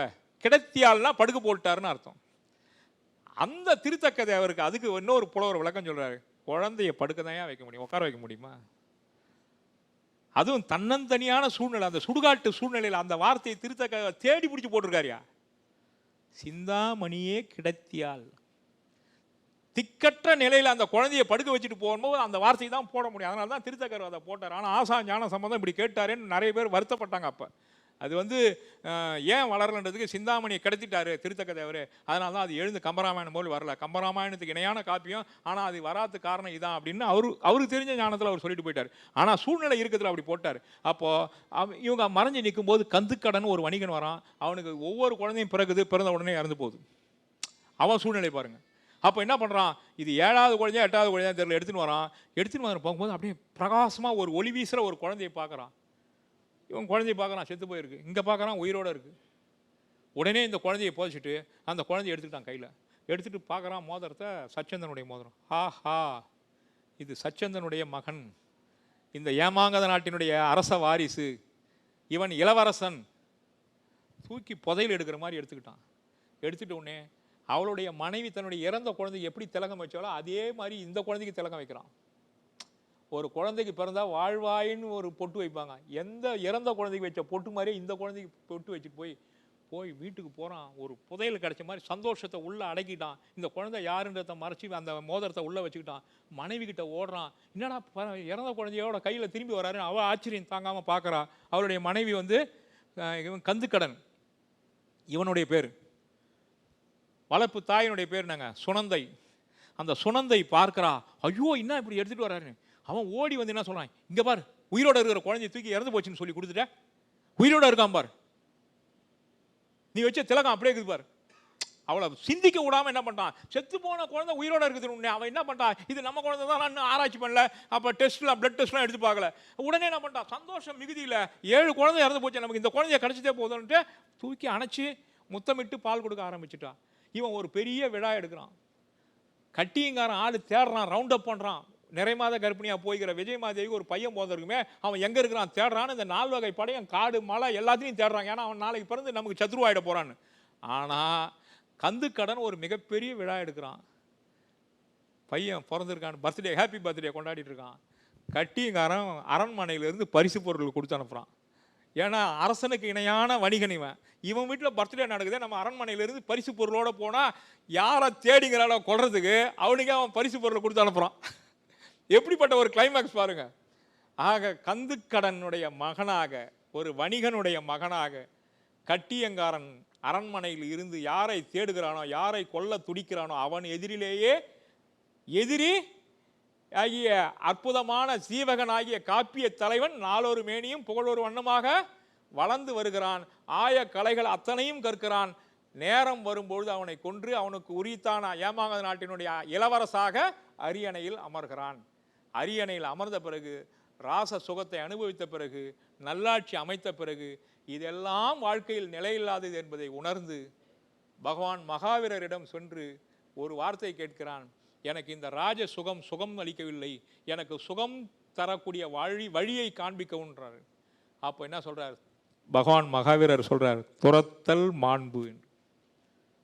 அப்படியே என்ன பண்றான், ராஜபரிபாலனத்தை தன்னுடைய மகன் அவனிடம் கொடுத்துவிட்டு துறவுக்கு சென்று விடுகிறான்.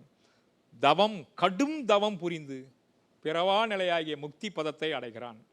இப்படித்தான் இந்த காப்பியம் நிறைவு பெறுகிறது. இந்த காப்பியத்தினுடைய தொடக்கத்தை நாமகள் இளம்பகத்தினுடைய கவிச்சுவையோடு நாளை நாம் தொடர்ந்து பார்ப்போம். நேரம் முடிந்துவிட்ட காரணத்தினால் உங்களை போன்ற ஒரு அற்புதமான சுவைஞர்கள் வைத்த கண் வாங்காமல் காப்பியத்தை பருகினீர்களே, இந்த நிலை, இந்த சூழ்நிலை நாளையும் தொடர வேண்டும். உங்கள் நண்பர்களையும் அழைத்து வாருங்கள். சிந்தாமணியுடைய சிறப்பை திருத்தக்க தேவனுடைய கவியோடு சேர்ந்து நாளை அனுபவிப்போம், நாளை ரசிப்போம். இந்த நேரம் இந்த காப்பிய சுவையை செவி கொடுத்து கேட்ட சுவைஞர்களாகிய உங்கள் அத்துணை பேருக்கும் எனது பணிவான நன்றியையும் வணக்கத்தையும் கூறி விடைபெறுகிறேன். நன்றி, வணக்கம். நன்றி ஐயா. சீவக சிந்தாமணியில் உங்களுக்கு ஏதாவது கேள்விகள் கேட்கணும் அப்படின்னு இருந்தால் நீங்கள் கேட்கலாம். நான் மைக்கு கொடுக்குறேன்.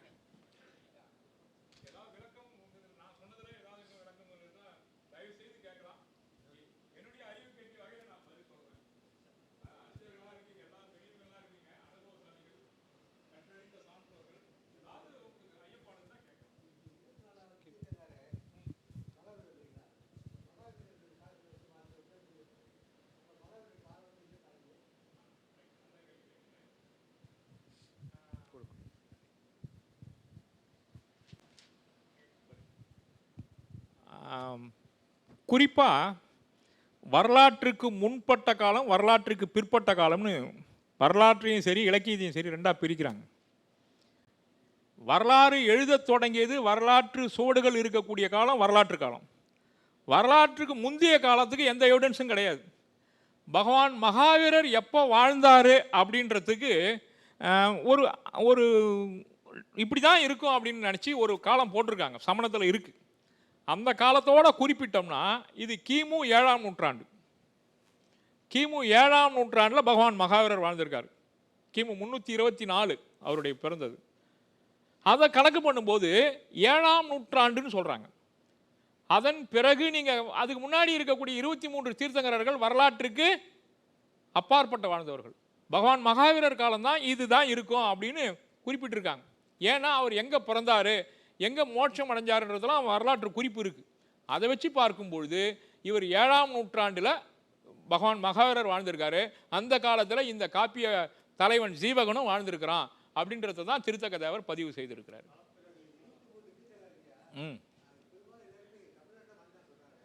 எல்லாருமே அரச குடும்பத்தில் பிறந்தவங்க. வட இந்தியாவில் அதிகமான பேர் இருந்திருக்காங்க. தமிழ்நாட்டில் ஒருத்தரும் இல்லை, எல்லாமே வட இந்தியாவில் பிறந்தவர்கள் தான். அந்த சிகர்ஜி எந்த ஸ்டேட் சார்?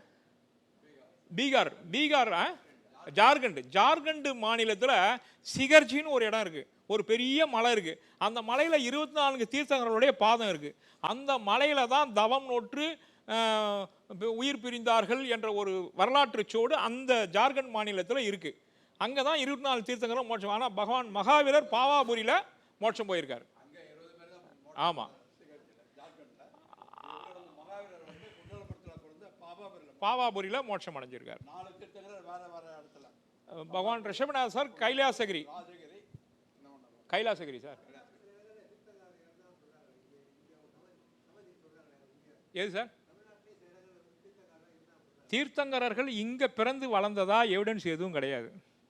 எல்லாமே வட இந்தியாவில் இருந்தவங்க தான். அவங்க சொன்ன அந்த தர்ம நெறியை இங்கே இருக்கிறவங்க ஃபாலோ பண்ணியிருக்காங்க.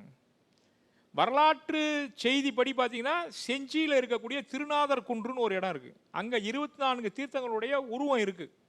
அதுதான் மிக மிக பழமையான சமண சிற்பங்கள் இருக்கக்கூடிய இடம். திருநாதர் குன்று செஞ்சி பக்கத்தில் இருக்குது. ஆமாம். சமணர் மலை இருக்குது, பெருமாள் மலை, சமணர் மலை, ஐம்பெருங்குன்றம். இதுக்கு இன்னும் கேட்டிங்கன்னா மதுரையை சுற்றி 8 குன்றுகளில் இருந்திருக்காங்க சமணர்கள், பெரும்பாலும் இருந்திருக்காங்க. அந்த சமணர்கள் அதான் பள்ளி சமண. ஆமாம். இப்போ கூட நான் இது கான்ட்ரவர்ஸான சப்ஜெக்டாக எடுத்துக்காதீங்க. திருப்பரங்குன்றம் இப்போ நம்ம கான்ட்ரவர்ஸ் ஆகிருக்கு. திருப்பரங்குன்றத்தினுடைய முதல்ல இருந்த சமண தீர்த்தங்கரர்களுடைய உருவம் இன்றைக்கும் இருக்கு.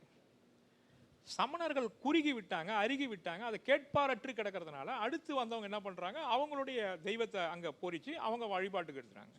அதுக்கடுத்து யார் வல்லமை பெரிஞ்சவங்களா இருக்காங்களோ அவங்க போய் அந்த இடத்த பிடிக்கிறாங்க. அது சொல்ல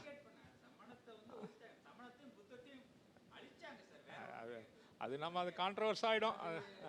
வேண்டாம் வேண்டாம் இப்போ வேண்டாம் சார், நீங்கள் சொல்லுங்க.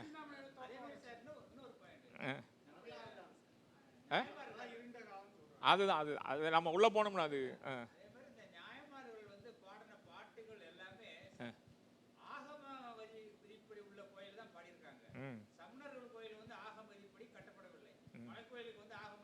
கிடையாது. மலைக்கு ஆகமம் கிடையாது.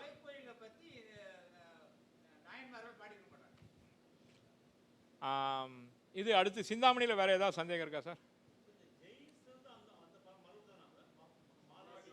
சார் அது என்னன்னு கேட்டிங்கன்னா, கிறிஸ்டியானிட்டியில் ப்ராட்டஸ்டன்ட் கத்தோலிக் இருக்குல்ல, அதுபோல் சமணத்தில் திகம்பரர் ஸ்வேதாம்பரர்னு 2 பிரிவு இருக்குது. அவங்களையும் திகம்பரர் இருக்காங்க. அவங்கள பார்த்தாலே நீங்கள் ஸ்வேதாம்பரர்னு சொல்லிட முடியாது. ஸ்வேதாம்பரர்னா வெள்ளை ஆடை உடுத்தியவர்னு தமிழில். வெள்ளாடை. இப்போ இதில் என்ன வித்தியாசம்னு கேட்டிங்கன்னா, சிலர் வந்து கிறிஸ்டின்லே இயேசு கும்பிட்றவங்க இருக்காங்க, சிலுவை கும்பிட்றவங்க இருக்காங்கல்ல. அப்படி சமணத்தில் பகவான் ரிஷபநாதர் தொடங்கி பகவான் மகாவீரர் வரையும் ராஜ போகத்தில் இருந்தாங்க பாருங்க, அந்த நிலையில் வச்சு கும்பிடுறவங்க ஸ்வேதாம்பரர். தமிழ் திகம்பரரில் மொத்த திகம்பரரும் அவங்க துறவு ஏற்று நிர்வாண கோலத்தில் நிற்கிறாங்க பாருங்க, அதை வணங்குறவங்க. அங்கே ராஜ முறையில் வணங்குவாங்க. பகவான் மகாவீரர் சிலை தான், ஆனால் அதுக்கு ராஜ வடிவம் போட்டு துணிலாம் போட்டு ராஜா இளவரசர் மாதிரி வணங்குவாங்க. திகம்பரர் என்ன பண்ணுவாங்கன்னா, அவர் எல்லாத்தையும் திறந்துட்டு ராஜபோகம்லாம் திறந்துட்டு திசையே ஆடையாக உடுத்தி தவக்கோலத்தில் நிற்கிறாங்க பாருங்க, அதை வணங்குறவங்க திகம்பரர். இது 2 தான் சார், திகம்பரர் ஸ்வேதாம்பரர். அதுக்குள்ள நிறைய பிரிவுகள் இருக்கு. அதுக்குள்ள சாகனவாதி அந்த மாதிரி நிறைய போட்டிருக்கு. பகவானே வணங்காத வெறும் ஆகமத்தை மட்டும் வணங்குற ஒரு பிரிவு இருக்கு. ஏறக்குறைய சாட்சாத் இதுதான் சார். அவங்களுடைய உணவு முறை, பழக்க வழக்கம், பண்பாடு, கலாச்சாரம் எல்லாம் உண்டு. ஆனால் அவங்க என்ன பண்ணுவாங்க, சமண திருமேனிகளை மட்டும் வணங்குவாங்க.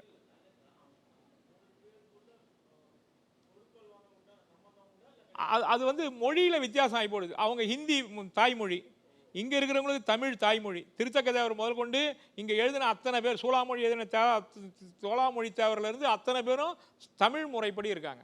குடுக்கல் வாங்கல் வந்து எக்கனாமிக்காக டிஃப்ரெண்ட் ஆகி போச்சு, லாங்குவேஜ் டிஃப்ரெண்ட் ஆகி போச்சு, பழக்க வழக்கங்கள் டிஃப்ரெண்ட் ஆகி போச்சு. அதனால் சில இதெல்லாம் இல்லை. திகம்பரம்னா திகம்பரக்குள்ளே இருக்கும், ஸ்வேதாம்பரம்னா ஸ்வேதாம்பரிக்குள்ளே இருக்கும், அவ்வளோதான். தமிழ்நாட்டில் இல்லை சார், பிறந்தது எல்லாமே வட இந்தியா தான். இங்கே வந்திருக்கலாம், அதுக்கு உண்டான எவிடன்ஸ் கிடைக்கல. இப்போ வட இந்தியாவில் இருக்கிற துறவிகள்லாம் கால்நடையாகவே இங்கே வராங்க, இங்கே இருக்கிற கோயிலெலாம் தரிசனம் பண்ணிட்டு திரும்பி அங்கே போயிடுறாங்க. அந்த மாதிரி வந்திருக்கலாம். அதுக்கான எவிடன்ஸ் நம்மக்கிட்ட தீர்த்தங்கரர்களாக வந்ததுக்கு எவிடன்ஸ் என்னன்னா, அந்தந்த மலைகளில் இருக்கக்கூடிய திருமேனிகளும் கல்வெட்டுகளும் செப்பேடுகளும் பாதக்கோரடுகளும் தான் நமக்கு கிடைச்சிருக்கு. ஆமாம், இருக்கு.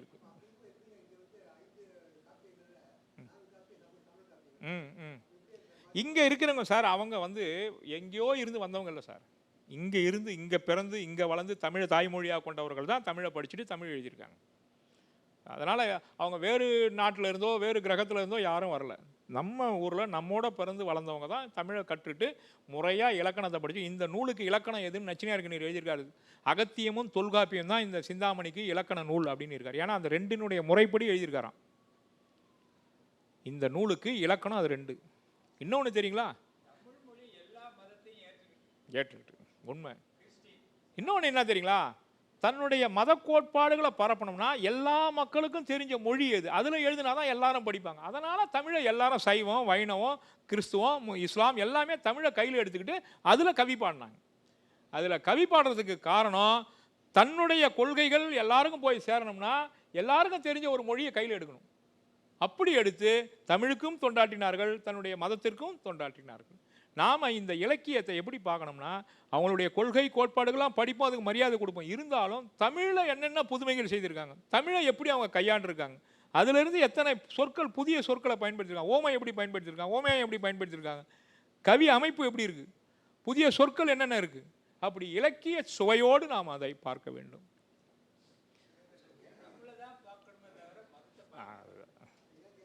சொல்லுங்கள் சார் ப்ளீஸ். ஹலோ. இல்லை சார், இன்னும் தமிழக அரசு கொடுத்த நல்லாசிரியர் விருது வாங்கலை. ஆனால் விழுப்புரம் மாவட்டத்தில் ஆசிரியர்களுக்குள்ளாக நடந்த கற்பித்தல் பணியில் ஒரு தேர்வு நடந்தது. இப்போ பள்ளிக்கல்வித்துறை இயக்குனராக இருக்கக்கூடிய மரியாதைக்குரிய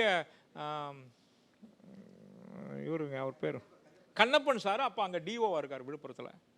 அப்போது அவர் இப்படி ஒரு போட்டி நடத்தினார், ஆசிரியர்களுக்குள்ள ஒரு எழுச்சி வரணும். அப்போ ஒவ்வொரு வட்டாரத்துலேயும் எந்தெந்த ஆசிரியர்கள் கலந்துக்கிட்டு நடத்தலாம்னு சொல்லி வட்டார அளவில் போட்டி நடந்தது.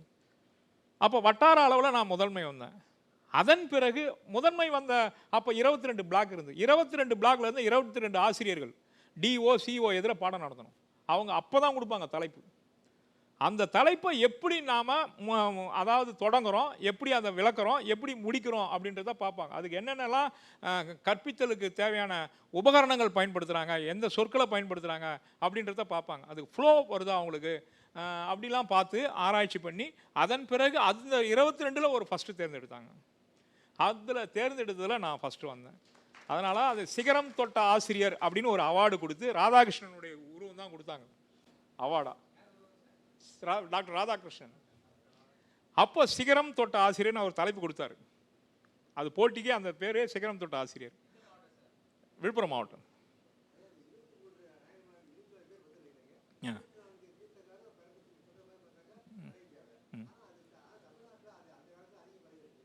ஆமாம், அது என்னன்னு கேட்டிங்கன்னா, தமிழ் சமுதாயம் வேள்விகின் பெயரால் நிறைய உயிரினங்களை கொல்ல ஆரம்பித்தாங்க. அப்போது கொல்லாமையும் புலால் உண்ணாமையும் கையில் எடுத்ததில் மிகச்சிறந்த ஒரு கோட்பாட்டை கொண்டது சமணம். சின்ன ஈ எறும்பு கூட கொல்லக்கூடாதுன்றது தான் சமணத்தினுடைய கோட்பாடு. அதை புரிஞ்சுக்கிட்ட அரசர்கள் நிறைய அவர்கள் சமணமாகவே மாறிட்டாங்க. சமணமாக மாறின உடனே மக்கள் அவங்களுக்கு சப்போர்ட் பண்ணணும். அரசன் என்ன மதமோ மக்களும் அந்த மதத்துக்கு மாறினாங்க. அப்படி கிமு 3ஆம் நூற்றாண்டுலேருந்து 7ஆம் நூற்றாண்டு வரையிலையும் சமணத்துக்கு சேரன், சோழன், பாண்டியன் எல்லாருமே அவங்களுக்கு பாதுகாப்பு கொடுத்து அந்த மதத்தில் பின்பற்ற ஆரம்பித்தாங்க. அதனால் வடவேங்கடம் தொடங்கி கன்னியாகுமரி வரை சமணம் செழித்து ஓங்கியது. அதன் பிறகு இருண்ட காலம் என்று ஒன்று சொல்கிறாங்க. அப்போ தான் இந்த காப்பியங்கள்லாம் தொடங்குச்சு. அதன் பிறகு பக்தி இயக்கம் என்று வந்த பிறகுதான் சமணத்தையும் பௌத்தத்தையும் அழித்தொழிக்க வேண்டும், ஏனென்றால் இதுதான் மக்களிடம் செல்வாக்கு பெற்றிருக்கிறதுன்னு முதல்ல ராஜாக்களை போய் கவர் பண்ணாங்க.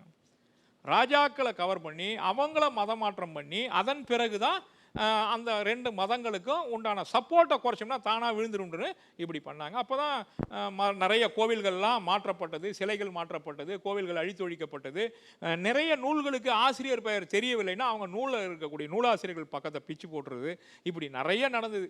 ஏடு எதிர்த்து வந்ததெல்லாம் நாலடியார், நீங்கள் அந்த கதையெல்லாம் சொல்லியிருப்பீங்க. இதெல்லாம் செவி வழி செய்தி. இதுக்கு எதுக்கும் நீங்கள் எவிடன்ஸ் என்ன கேட்டிங்கன்னா சொல்ல முடியாது. ஆனால் வரலாற்று காலம், அந்த இருண்ட காலம் என்பது சமணர்களுடைய இலக்கிய காலம். அவ்வளோதான். எவிடன்ஸ் எங்கேருந்து எடுக்கிறான் ஒரு வரலாற்று சிறப்புக்கு இலக்கியங்கள் தான் நமக்கு வரலாற்று தொடர்பாக இருக்குது. சொல்லுங்கள் சார். ஒன்றும் இல்லை சார், நான் எது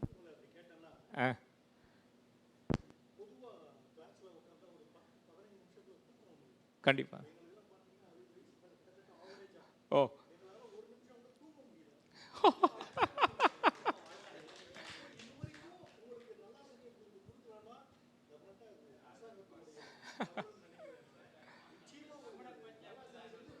ரொம்ப சந்தோஷம் சார்.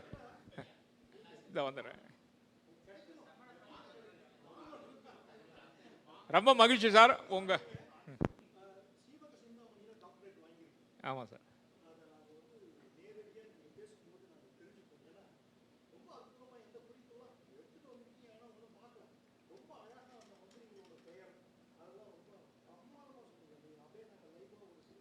ஓ ஓ ஓ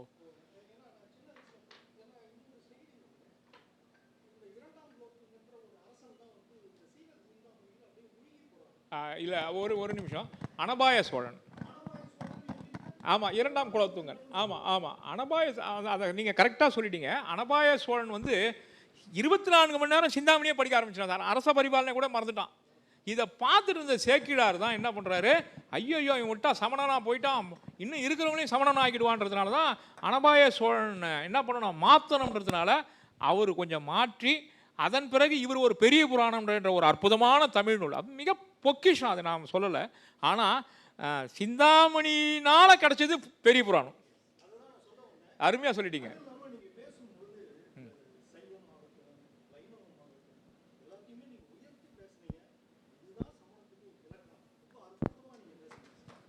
மகிழ்ச்சிங்க, மகிழ்ச்சி.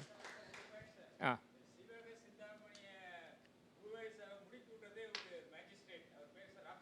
ராமசாமி செட்டியார். ஆமாம், முதலியார், முதலியார். ஆமாம், அது ரொம்ப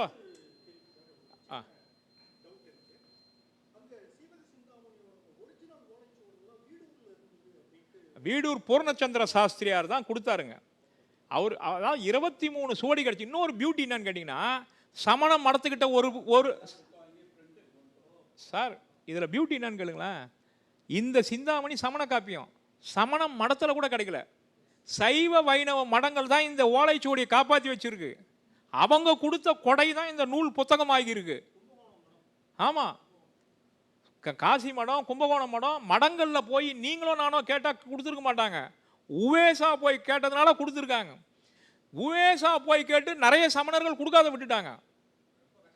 ரொம்ப கஷ்டப்பட்டுருக்காரு. அவரை நம்பி ஓலைச்சுவடி கொடுக்கல சார் சமணர்கள். ஆனால் சைவ வைணவ திருமணம் இதை காப்பாற்றி வச்சது அவர்கிட்ட கொடுத்தாங்க. அதனால தான் நான் சைவ வைணவம் எவ்வளவு அழித்தொழிப்பு செய்திருந்தாலும் இந்த காப்பியத்தை காப்பாற்றிய பெருமை சமணர்களுக்கு இல்லை, சைவ வைணவத்துக்கு தான் உண்டு. ஏன்னா 23 ஓலைச்சுவடி கிடைச்சிருக்கு சார். 23ல் கிட்டத்தட்ட 20 ஓலைச்சுவடி சைவ வைணவ திருமணங்கள்ல இருந்து கிடைச்சிருக்கு. வீடூர் பூர்ணச்சந்திர சாஸ்திரியார் மிகப்பெரிய ஒரு ஸ்காலர். அவரு ஓலைச்சுவடி கொடுத்து காப்பாற்றிருக்காரு. அது மட்டும் இல்லை, அவர் போய் ஒவ்வொருத்தரா வீடூர் பூர்ணச்சந்திர சாஸ்திரியார் இவங்க கிட்டலாம் போய் ஒரு பாடம் கேட்டிருக்காரு. யார் சார் முடியும்? ஒரு காலேஜ் ப்ரொஃபஸர் பூர்ணச்சந்திர சாஸ்திரியார் செவி வழியாக படித்தவர்.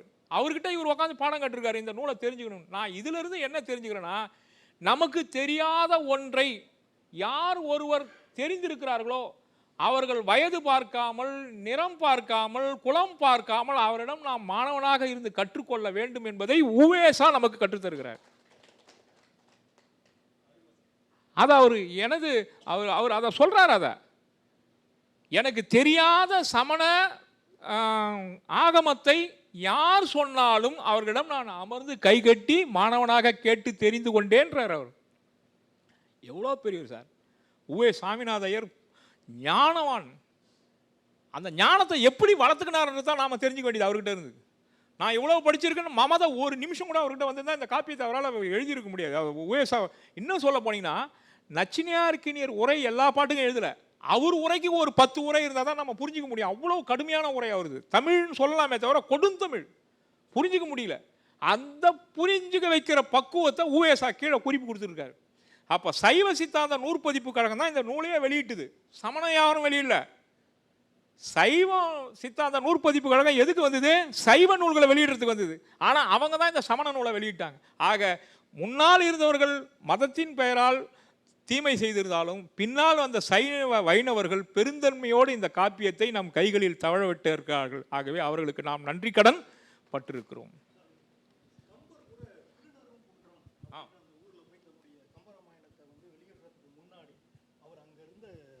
அவர்களிடம் படித்து காண்பித்து அந்த சமண முனிவர்கள் அதை ஆமோதித்தார்கள். அதற்கு அப்புறம் தான் அவர் அதை பப்ளிஷ் பண்ணான்ற கூட ஒரு செய்தி இருக்கு.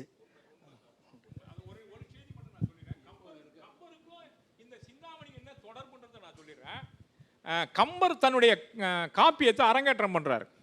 அரங்கேற்றம் பண்ணும்பொழுது அவர் ஒவ்வொரு கவியாக பாடணும். இது மாதிரி நீங்கள் எல்லாரும் கேட்டுட்டு இருக்கணும். நீங்கள் உட்காந்துருக்கணும் சாதாரண விஷயம் இல்லை. சொற்சுவை, பொருட்சுவை, இந்த தர்மி கதை அந்த மாதிரி அவர் சொல்லும் பொழுது கம்பராமாயணத்தில் படிக்கிறார் சார். அதில் ஒரு வார்த்தையை ஒரு புலவர் கண்டுபிடிச்சார்.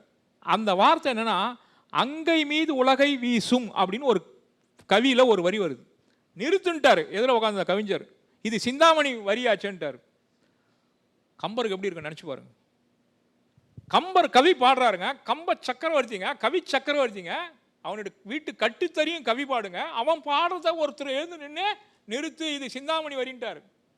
அள்ளி மீது உலகை வீசுன்றது சிந்தாமணி வார்த்தை, நீ எப்படி எழுதுன்னு கேட்டார். கம்பர் எழுந்து நின்னார். அதான் சார் கம்பர். அவர் சொன்ன பதில் என்ன தெரியுங்களா? சிந்தாமணியிலேருந்து ஒரு அகப்பை எடுத்துக்கிட்டேங்க, அதை தான் நான் 10,000 பாட்டாக பாடியிருக்கேன். நீங்கள் ஒரு கேள்வி கேட்கலாம், அகப்பைனா ஒரு கரண்டி தானே, அதை எடுத்துக்கிட்டு எப்படி 10,000 பாட்டு பாடலான்னு அடுத்து ஒரு கேள்வி கேட்டார். அதுக்கு கம்பர் சொன்னார், அகப்பை என்பது கரண்டி இல்லை, என்னுடைய அகமே பையாக சிந்தாமணியை எழுத்தெண்ணி படித்தேன், சிந்தாமணி தான் எனக்கு இந்த கம்பராமாயணம் எழுத உதவியதுன்னு கம்பர் சொல்கிறார் சார் தேவர். ஆக காப்பிய உலகில் சிந்தாமணிக்கு முன் சிந்தாமணிக்கு பின் என்ற ஒரு அற்புதமான நிலையை இன்று வரை திருத்தக்க தேவர் தன்னுடைய காப்பியத்தின் மூலமாக நிறுவி இருக்கிறார், நிலைநிறுத்தி இருக்கிறார் என்று சொன்னால் அந்த திருத்தக்க மாமுனி தந்த ஒரு அற்புதமான கொடை இந்த காப்பியம். இந்த காப்பியத்தை தமிழ் அறிஞர்கள் கூட ஐயோ இதை படிக்க முடியல அப்படின்னு ஒதுங்கி கம்பராமாயணம் மற்ற காப்பியங்களை படிக்க போயிடுறாங்க. இந்த சிந்தாமணியுடைய சிறப்பை சொல்கிற அளவுக்கு இன்றைக்கு தமிழ் கூறும் உலகம் மறந்து போயிடுச்சு. ஆனால் பள்ளி கல்வித்துறையும் இந்த அண்ணா நூற்றாண்டு நூலகமும் இந்த காப்பியத்தை கையில் எடுத்துக்கொண்டு இதை தொடர் சொற்பொழிவாக ஆற்ற வேண்டும் என்று என்னை பணித்ததனுடைய பலன் நீங்கள் எல்லாரும் இந்த சிந்தாமணியை கேட்டுக்கொண்டிருக்கிறீர்கள். ஆகவே இந்த அண்ணா நூற்றாண்டு நூலகத்திற்கும் தலைமை நூலகர் காமாட்சி அம்மையார் அவர்களுக்கும் நம்முடைய நன்றியை உரித்தாக்கிக் கொள்கிறோம். நாம் நாளை தொடரலாம். நேரம் மிக முக்கியம். உங்கள் எல்லாருடைய அன்பான வரவேற்பும் இருகையும் உங்களுடைய வருகையும் இந்த காப்பியத்திற்கு பெருமை சேர்க்கும். நாளையும் வாருங்கள், சிந்தாமணியை பருகலாம். நன்றி, வணக்கம்.